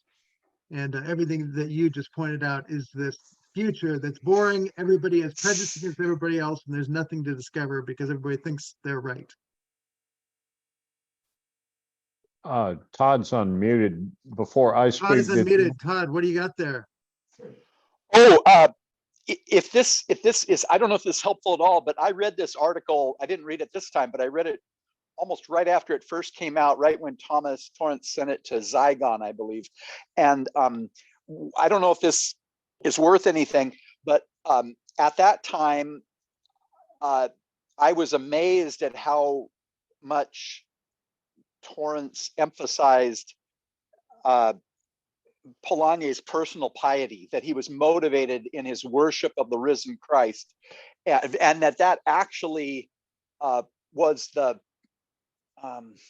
his basic foundation for everything, including his philosophy of science. And I happened at the time, and I remember in the early 90s, actually, when I asked a PhD history and philosophy of science guy, and I happened just through kind of accidents of life of being involved in Christian work, youth work with people who happened to end up going to Cambridge and Princeton for history and philosophy of science, that I was kind of in on some discussion regarding Polanyi. And I remember them, when I asked, was Polanyi a believer? It was like, they said, well, it's really interesting how they knew he was a big shot in history and philosophy of science, and they knew that Thomas Kuhn really, really should be counting his blessings for that. His thoughts were really founded on scientific revolutions. Was really should be, that Polanyi should really be getting the credit for a lot of the credit that Kuhn got. But anyway, they said it was common among my history and philosophy of science friends to think that maybe Polanyi wasn't a Christian believer, but they kind of they said that there's some rumors that he might have had a deathbed conversion and stuff, and it's very interesting how his philosophy of science coheres very well with how a Christian might approach things. But anyway, whatever that's worth, that was my experience with people who were pretty much very much on the cutting edge of history and philosophy of science in the early 90s, how they didn't think that Polanyi was a believer, whatever that's worth. And then I'd like to add just another separate point that I think in the just kind of a little bit of an elephant in the room, or a big elephant in the room, that I think should be mentioned, is that Polanyi's thought is not is sort of not orthodox is really not orthodox in the mainstream of how history and philosophy of science has gone in the 20th century, to be just swept up into metaphysical materialism, where you have Carl Sagan, his opening statement to the cosmos, which is, I think, a conscious inversion of the Gloria Patri, where he says the cosmos is all there is, all there was, and all there ever will be. And that basically all there is matter, energy, and space, and there is nothing else. And anyway, Polanyi just is really not playing by those rules. No. I'll just leave it there. Yeah. No, I think everything you said, I would say, those are valuable insights. I at one point was not sure about Polanyi himself, and I think this text here is helpful, just to say here was a scientist who truly was Christian, who interfaced with some of the greatest scientists of the 20th century, as well as theologians, and that to say that he didn't fit all the molds of Christianity or of science is to say he was a heuristic person who was attempting to understand beyond what the limits of those institutions at some level had as their main orthodox ways of being, using orthodox just meaning standardly accepted. So it takes, in order to be a pioneer, you have to be willing to question orthodoxy, right? And it doesn't mean you throw orthodoxy out, but the nature of Maxwell and Einstein and all that is they had to say we can't accept the vision of the universe as previously held. And when historically we have not made those advances, I'm thinking of, you know, Copernican revolutions and Ptolemaic revolutions, something keeps us held back when we can't accept reality, but have to hold to something that protects an interest in something that we hold dear without aligning our thinking with the nature of reality as it is. So the statement, I can't remember which audio tape it is, but T.F. Torrance said that it was like close to his death that Polanyi had come to accept the resurrection, which means, you know, there was a point at which he wasn't sure about it. Which you kind of go, you know, doubt is part of the process of coming to discovery. So to say there was something about the nature of what Polanyi recognized that Torrance valued over time. Before he died, he came to recognize that the nature of the resurrection was, you know, a scientifically, you know, valid, heuristically achieved affirmation that the Christian faith is about, and made sense for his own life as well.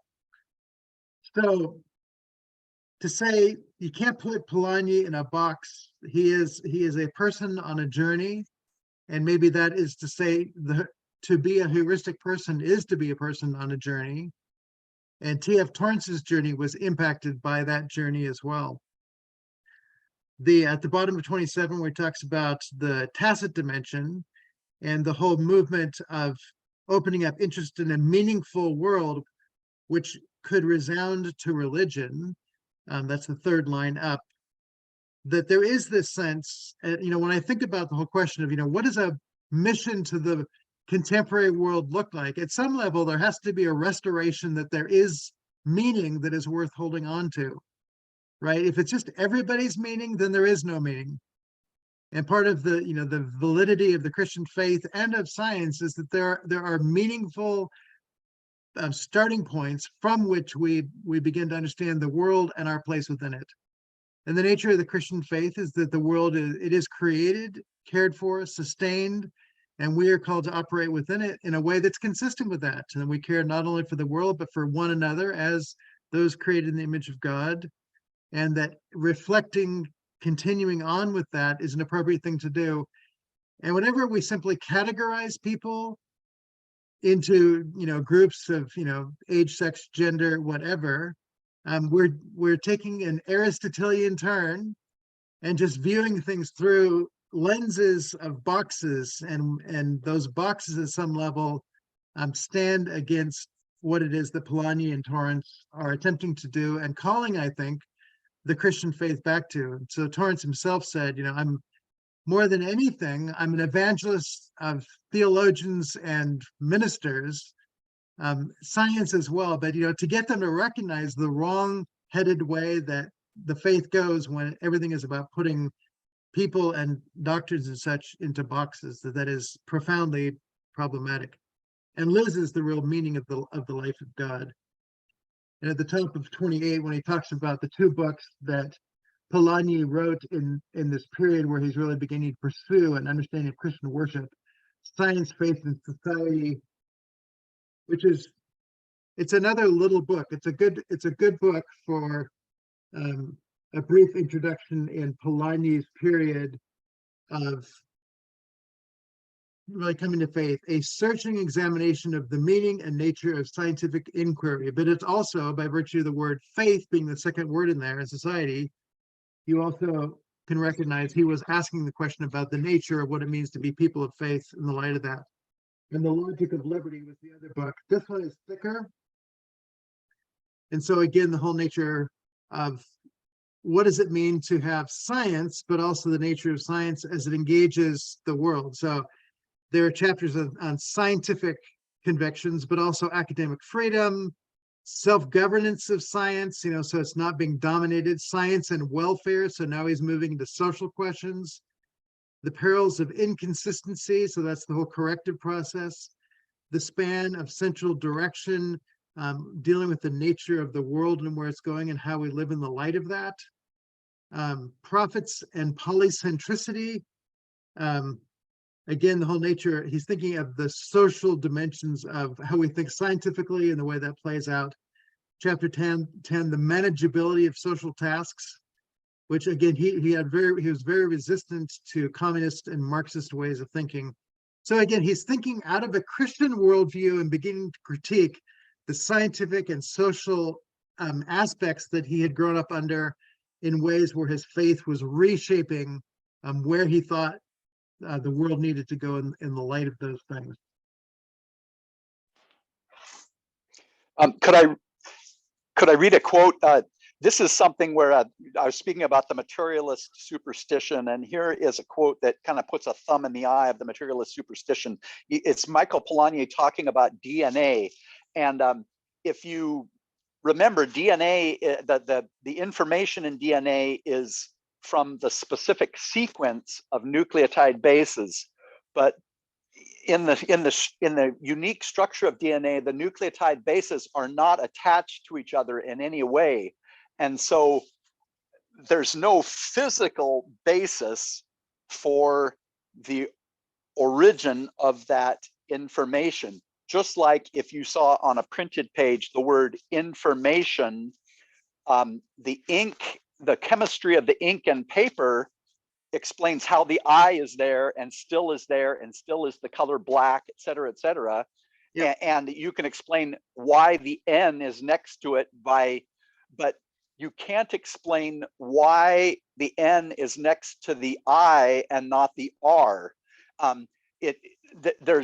So listen to this, and that's the same way in DNA. There's absolutely there's no physical reason for the sequence in DNA. There's absolutely no chemical attachment whatsoever, or valence or countervalence that influences the specific sequencing of the nucleotide bases. Okay, so let me read this.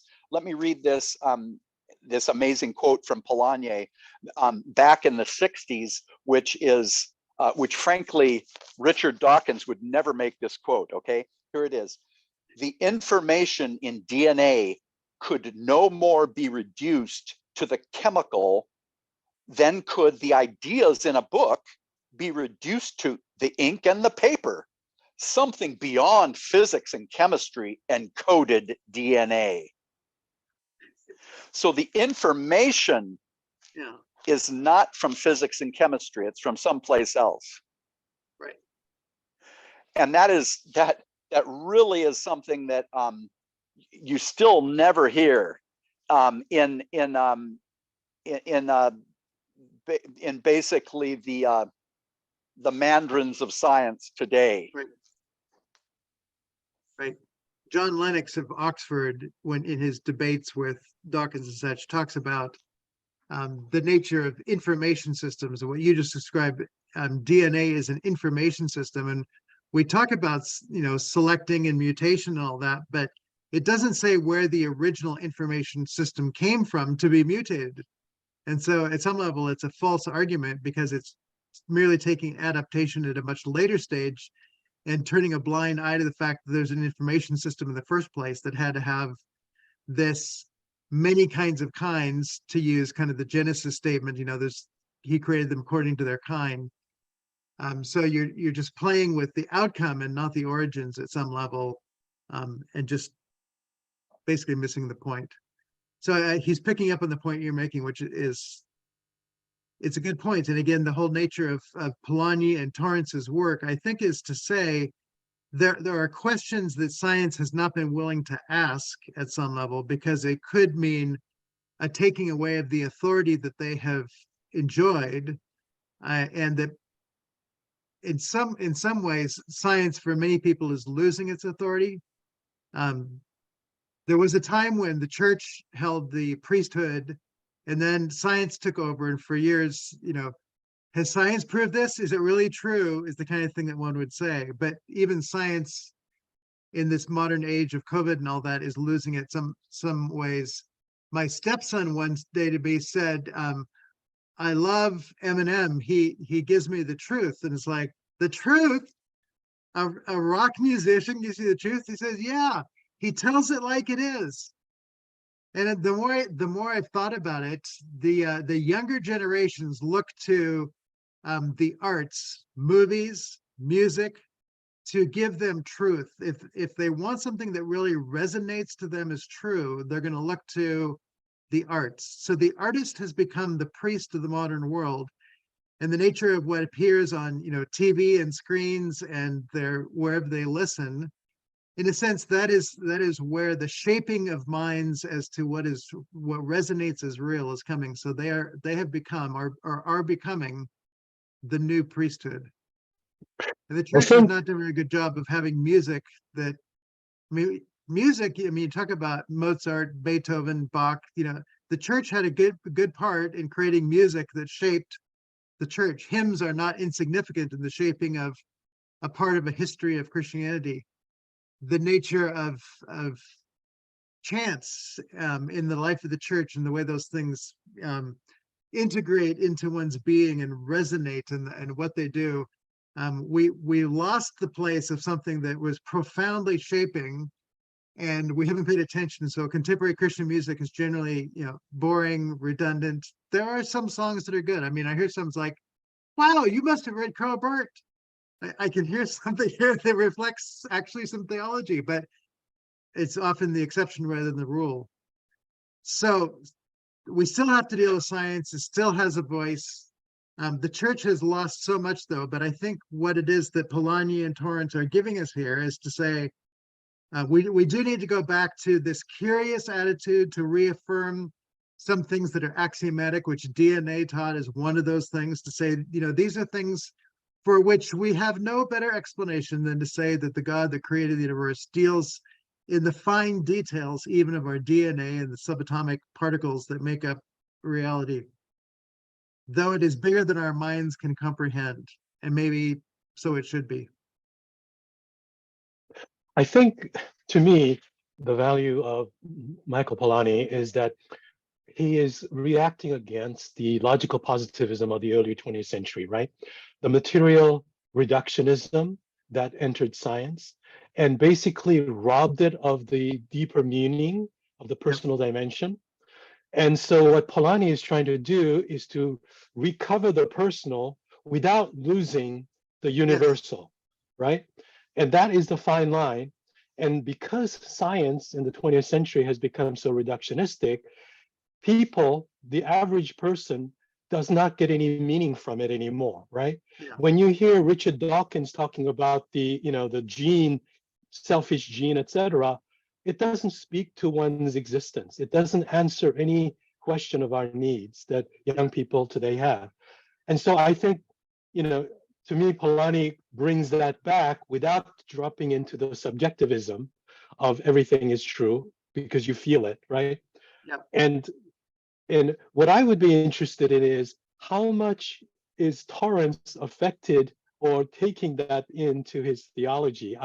It's been a while since I read his Theological Science. I'm going to have to read it again, but I'm curious whether theology, because of Polanyi, Torrance is able to come up with a modern theology that is addressing all of that, as opposed to other theologians that are still addressing more or less the 19th century kind of questions. Yeah. Well, it was partly Michael Polanyi. Michael Polanyi was the scientist who did that. But to say Karl Barth is, in a sense, the Einstein, Michael Polanyi of theological thinking. To begin with the particularity of the God revealed in the person of Jesus Christ, and to say that the nature of that person was given by God so that we would know God and also we would know who we are, and that the task of those who wrote Scripture was to be scientific by virtue of witnessing to that which they saw in a heuristic manner that allowed God to be the one who is really shaping their thoughts, so that we have an authoritative, a true, to use Todd's word, the words are not an end in themselves. They point to the reality of the living word who has come in the person of Christ. And that the church has a task of being a scientific community who is making sure that we are faithful and true to the living word, witnessed to in the written word.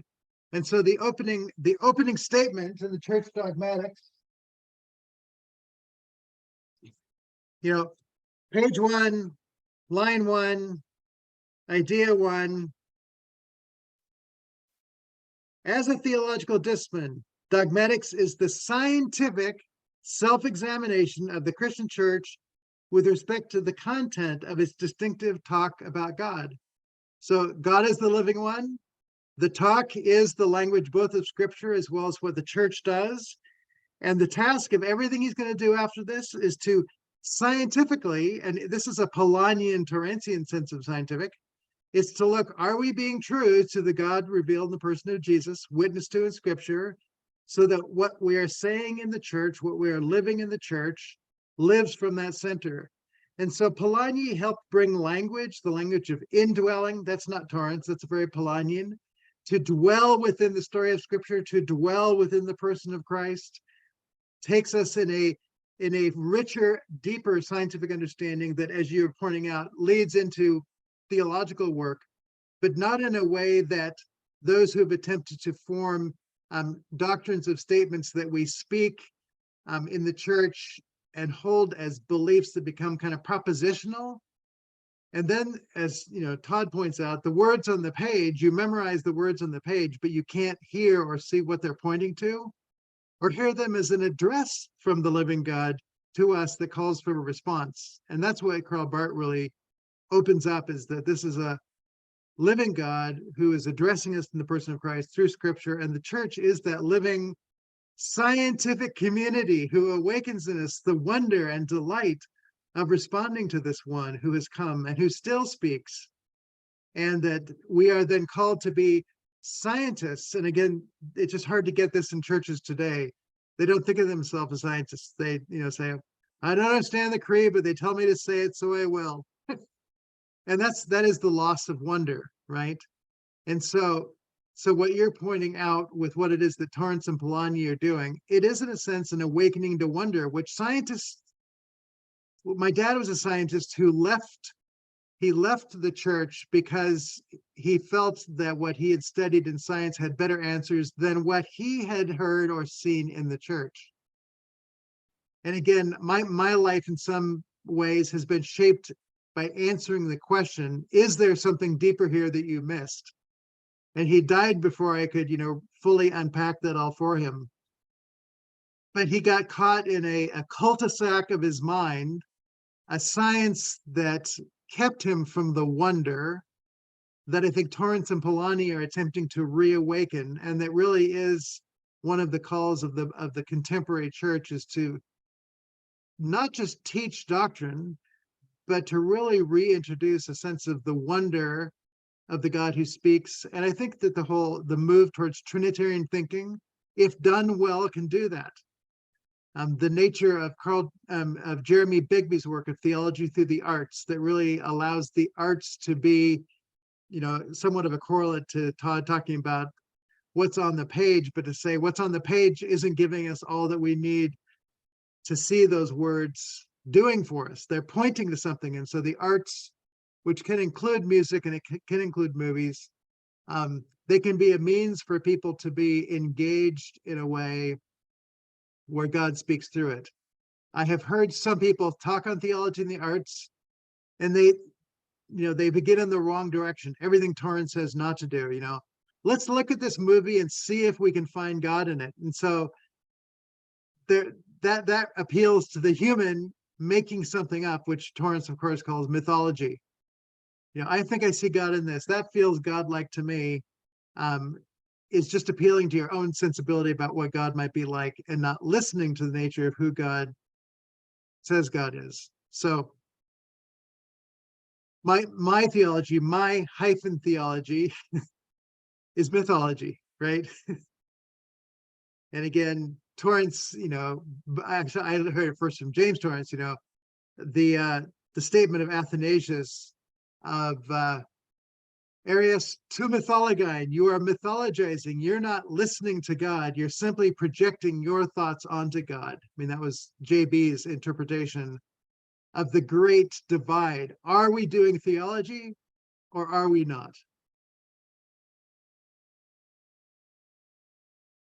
And unfortunately, much of the church today is not doing theology. It's talking a lot about God, but the aboutness is not a listening aboutness. It's just observation, evaluation, assessing from cultural needs. Does God meet our needs today? It's all starting from the wrong place for Torrance and for Polanyi, and hence it leads to wrong conclusions. And the church can then become an institution that becomes self-perpetuating and gives a kind of authority the people are looking for, in a sense, in their curiosity. But as you said, Jung, down the road, you'll just have a bunch of bored people who get bored at the institution because they've lost the wonder. I'm just going to do a quick note, a few things here, and then probably be wrapping it up. There's still so much more to be said, but to note on page 29, middle of page, that was the situation in 1969 when I wrote my book, Theological Science. So in the previous paragraph, he talked about personal knowledge, the Gifford lecture that he wrote, and just the influence that it had on him in writing Theological Science, which is his biggest and most classic work on the science and theology discussion. The nature of the ongoing discussion, the challenge that Michael had somewhat with theological science, but he thought he was on the right task. To say if Michael Polanyi was challenged with theological science, it's okay for us to wrestle through it as well. There will come a point in the reading group where we will go through theological science, but we're not there yet. We're doing what is it we're doing? My mind is getting fried. The book we're Christian doing is doctrine of God, we do. Doctrine of God. That's it. So we're doing that right now. But we will at some point do the book Theological Science. I will be doing in 2023. T.F. Torrance was the general editor and wrote the first volume for a 12-volume series on theology and science at the frontiers of knowledge. And so I will take one session each month and look at the books, Torrance's introduction and at least the first chapter, because it was Torrance really living on the front line of these are scientists and theologians who are doing the work of asking what is it that theology really has to contribute to the scientific engagement in the 20th century. So we'll look at those as we go along, and that will further fill out. One of them is devoted to Michael Polanyi. One of them also is mostly devoted to Einstein. So you'll get, again, the people who Torrance chose to address these issues and Torrance's introduction to those sections. On page 31, the nature of my last discussion with Michael Polanyi had to do, if I remember correctly, with the nature of light in the thought of Einstein and James Clerk Maxwell. Light became probably the chief metaphor for T.F. Torrance in his writings. We can't see light, and yet light is the very thing by which we see everything. I know C.S. Lewis is quoted on that, but T.F. Torrance actually argues the same thing. The nature of the Holy Spirit, he says, in the spring, when the warmth and the light of spring come, plants begin to grow. And he saw that also as a sense of how to think about not only the Holy Spirit, but what he would call a proper theology of nature, in a sense of replacement for natural theology, that the very nature of nature is that it grows and thrives because of the work of the Holy Spirit that gives it its very life. And so I believe in the Holy Spirit, the Lord, the giver of life. There's a sense in which the light of the Holy Spirit, as it is played out in the natural order, is part of that whole vision. And in the first book of the 12 books, he wrote the first book, Reality and Scientific Theology, and his chapter titles in there are quite interesting. Classical and modern attitudes of mind. So he's going to do a survey history, the status of natural theology, chapter 2. So he's going to engage natural theology, this whole sense of light as a core metaphor. The science of God, then turning, how do we bring the tasks of science to theology? The social coefficient of knowledge, that's a Polanyian term. So he's again borrowing from Polanyi. The stratification of truth, that's his whole sense of knowledge that begins with the lower level. Doxology is the theological one, but it's really the work of science as well that continues to learn, and that again comes from Polanyi. And then the Trinitarian structure of theology, the ultimate, what is known is the heuristic adventure takes us into a scientific understanding of the Trinity, which doesn't mean to put the Trinity into boxes. It just means we're open fully to the God who shows up and invites us to participate or share in that life. I had become increasingly interested in the science and faith of James Clerk Maxwell and wanted to discuss it with him, but I had really left it too late. So, I mean, all those regrets we have in life, TF had that as well. The last letter I had from him was after the death of his elder son, George, the economist, which he and Magda felt very deeply. So it sounds like it was a, it was a devastating thing in Michael Polanyi's life, the death of his son. In it, he wrote about the visit he and Magda paid to the Galford Cathedral to celebrate Easter, where in their worship, he was overwhelmed with the actual resurrection of Christ. So to say, even in this recounting here, the ongoing sense of Polanyi's own heuristic engagement and growing into the nature of the Christian faith. It was in the death of his own son that the nature and meaning of the resurrection became more evident. So again, not that we want everyone to have these tragic occurrences, but to say, there is the goodness of God, the wonder of God that can even meet someone like Michael Polanyi in that. And he was not to live long afterwards with, I assume, the hope of the resurrection that he saw there. I would note in the big paragraph on that page, after a while, I returned to Oxford with a friend and helper in New College, Dr. Christopher Kaiser, who we had on a few months ago, the reading group here. He was professor at Western Theological Seminary, and he wrote one of the chapters in the book, The Promise of Trinitarian Theology, which is on the theology of T.F. Torrance. Christopher Kaiser wrote a chapter in that book. And down at the bottom, I visited Magda Polanyi at Oxford as often as I could, and we corresponded with one another regularly for several years until she too died to rejoin Michael in heaven, waiting for the resurrection, which they had already experienced together in the spirit at Guildford Cathedral. And he talks about John and the passing on of the works.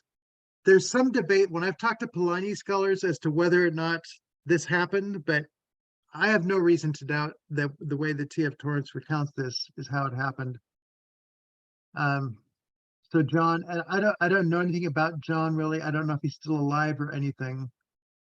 Tradition and Discovery is still alive. It is still going. They're actually looking, at least this summer, they were looking for a new editor, Tradition and Discovery, which I was considering, but it sounded like more work than I wanted to do. Phil Mullins and Walter Gulick. Phil is a wonderful guy, brilliant in Polanyi and science generally. Walter Gulick is he's a good guy and a smart guy in some sense, but he wrote an article on John McMurray and Michael Polanyi, and he read way too thinly on Michael Polanyi and drew conclusions I think were wrong. So I still have to write an essay in response to Gulick's essay on Polanyi and McMurray to say, you have missed major things, and there's more to be learned by bringing them together rather than saying there is no interrelation. Somebody I have read, I didn't apparently write it down. Somebody went and spoke at one point to John McMurray and asked, did you ever meet with Michael Polanyi? He said, no, we were both mavericks in our time, and we recognized that the way that we were standing against the cultural norms in science and philosophy, that putting that together, the two of us, wouldn't be any better for either of us. And so we maintained a kind of a distance, but with respect.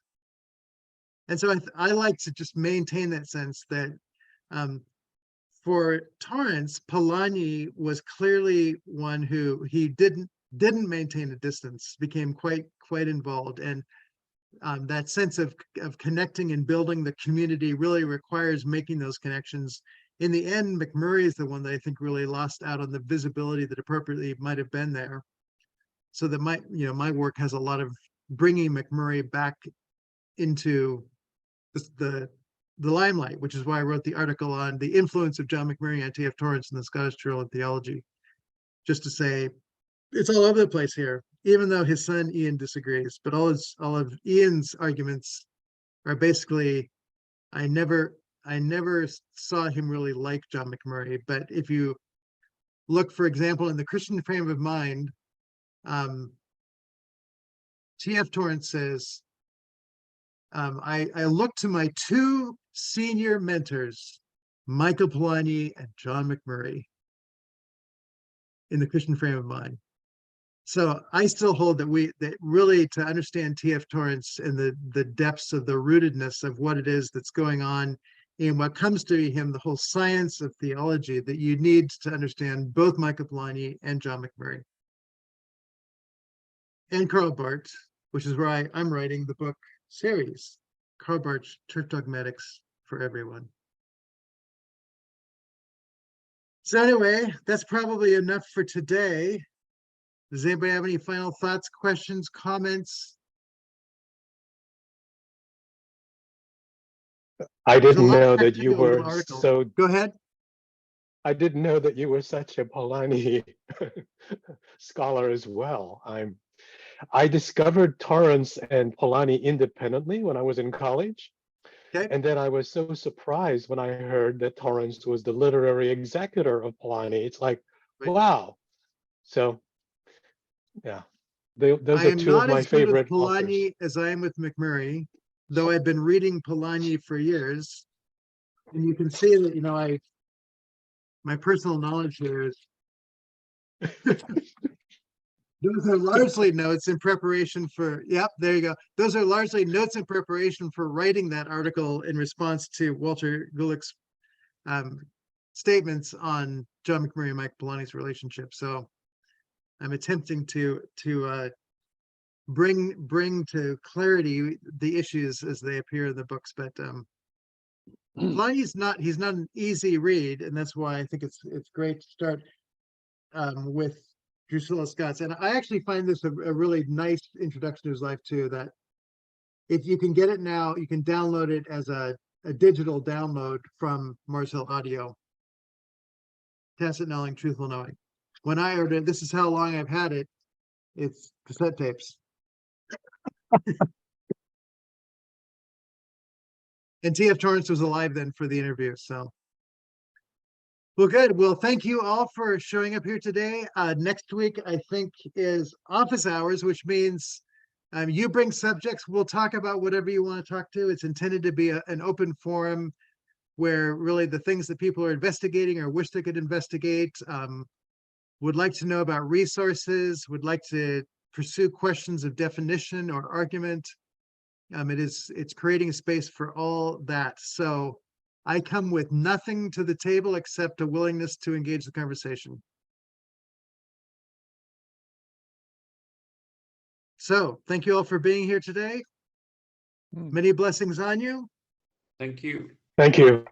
All right, take care. Bye-bye.